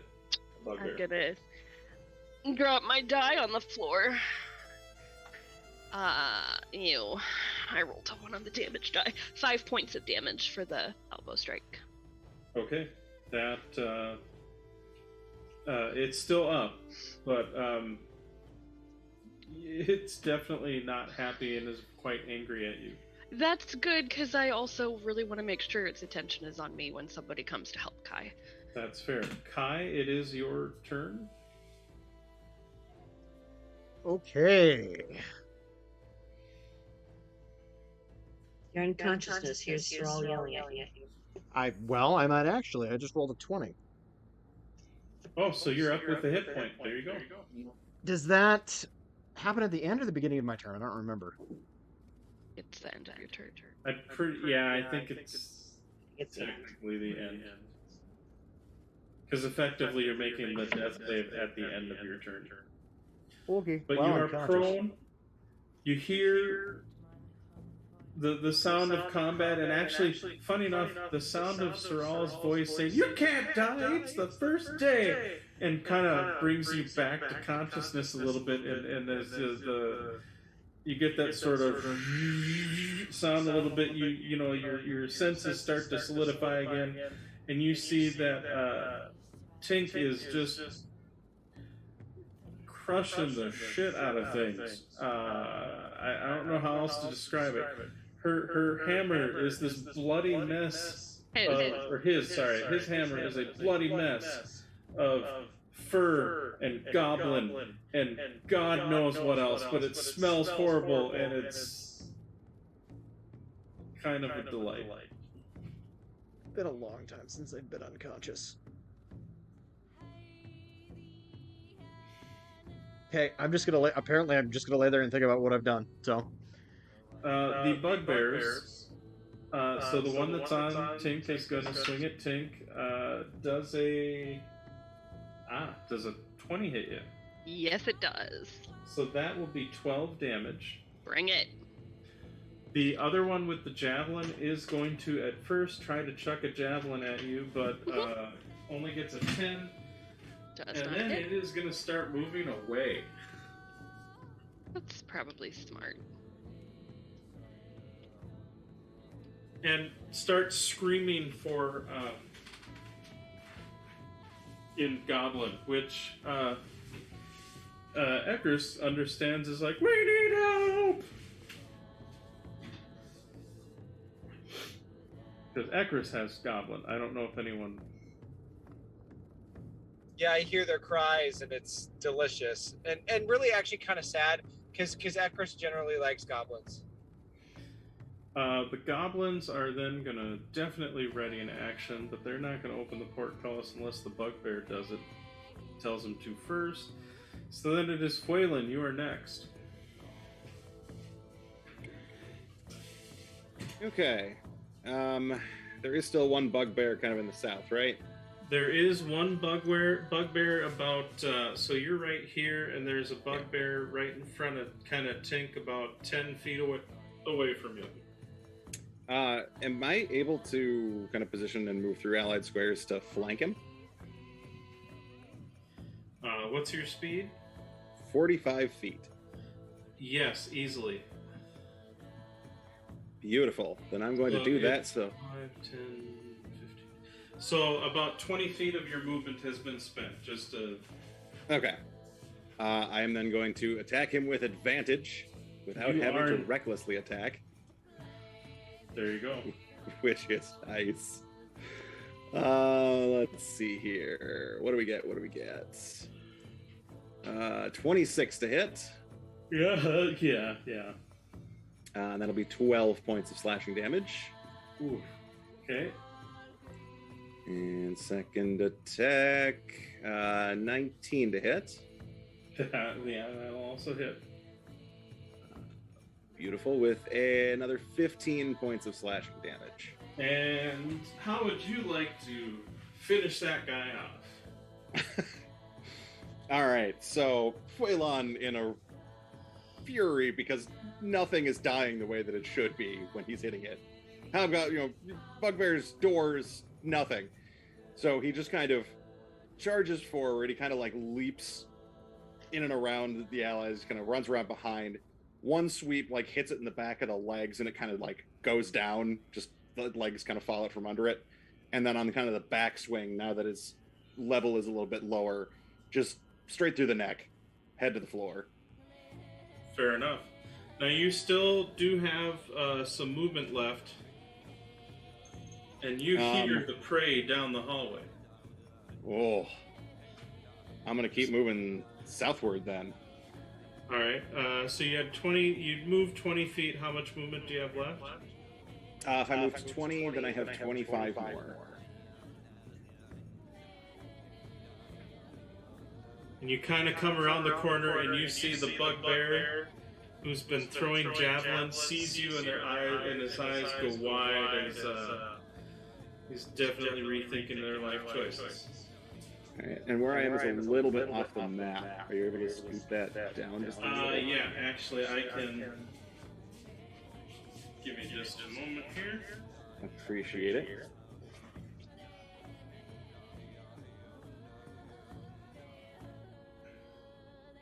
Can you see that? Or is that still not? I can see where I am, but I can't see where the bug. Oh, there he is.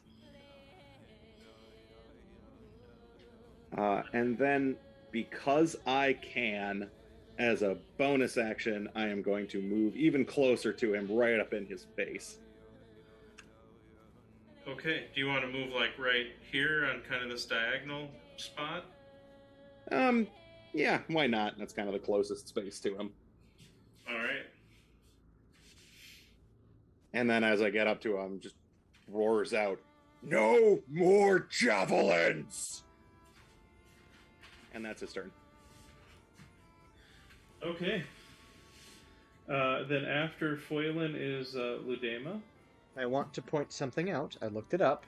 It specifically calls out that a death saving throw happens at the beginning of your turn. Okay. So tell you what then, before Ludema goes, go ahead and take your turn then. Yeah, I'm gonna take out a potion and drink it, because fuck that shit.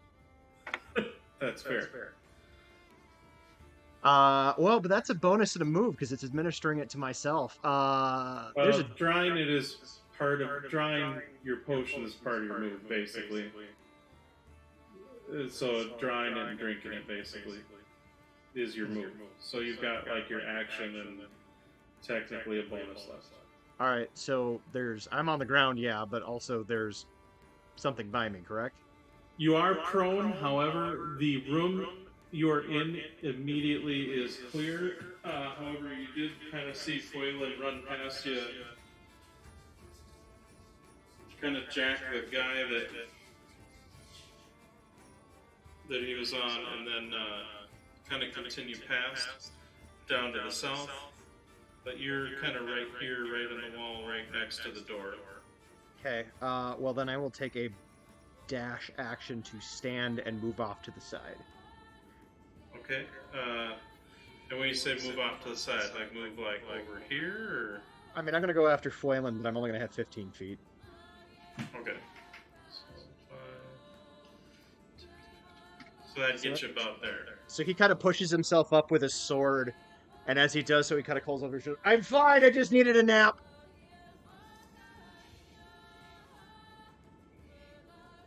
And that will end my turn. Okay. So then we'll go to Ludema. Okay, So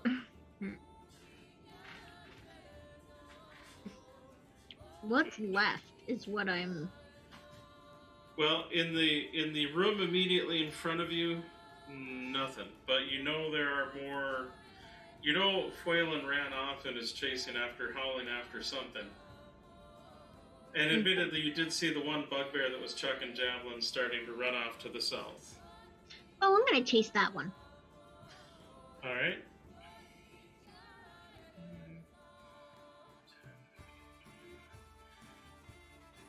So if you did 30 feet, at least to get you started, that would kind of get you to this corner here. Okay. You can see the bugbear a little bit, but I would say it maybe has a little cover. Oh, okay. So it'd be disadvantage. No, it's not disadvantage. It's a bonus all through on its AC. Makes it a little bit harder to hit. It's not disadvantage though. Oh, okay. So you can roll your just a straight attack. Okay.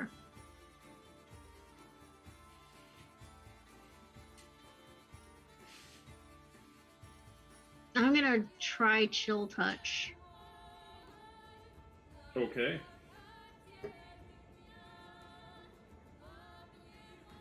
$14. Unfortunately, a 14 will not hit the guy. Darn. Okay. Sorry. Nah. It's fine. My first subscription order of dice arrives on Tuesday. Nice.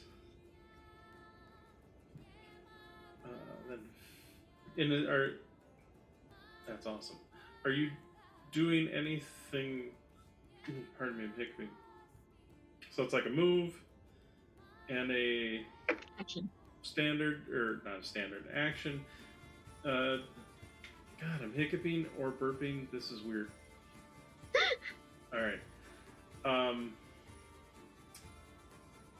Anything else? Any other? Okay.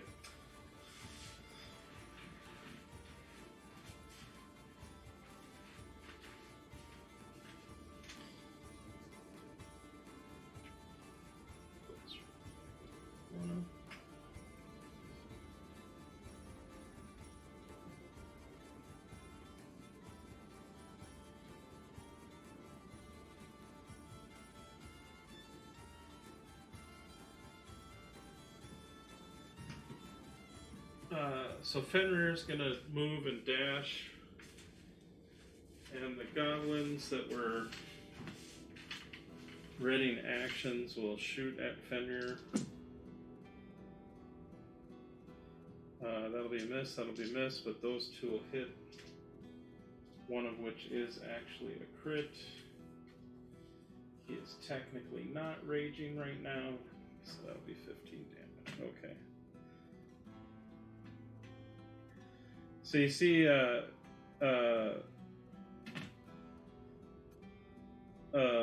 Phelan, you see that since you're kind of just tucked back right around the corner, you were not necessarily in direct view, but as Fenrir comes rushing up and curling around the corner and being, a bigger critter in general, as soon as it kind of has to come out into that hallway more, and then when it does, a bunch of goblin arrows shoot through what looks like what you can kind of see looks like a portcullis that is down, and a couple of the arrows sink into Fenrir, and Fenrir growls with anger, because like you do. That is the bottom of round 7. So, a question for y'all, because it is now kind of 11 o'clock. Did we want to, I guess, kind of leave it there, sort of being on a cliffhanger, as it were, or did you want to go through another round? Because I know it's late for some of us, but later for some more than others, and just want to see where you're at. I have a lot of day tomorrow, so I might advocate that we call it. Okay. then we will leave it on a bit of a cliffhanger, as you guys have cleared out, truthfully, the vast majority of this damn place already. And we will say thank you all for watching. We appreciate it. And we will be back with some further adventures to see if they get through the dungeon and what else happens, and to see if they can find their lost friends and all that other stuff. So we'll leave it at that, and I don't know when this is necessarily airing on Ursus's channel, but when it does, please come join us and watch. It'll be delightful. Indeed. Thank you, everybody. Bye. Thank you. Bye. Bye. Everyone.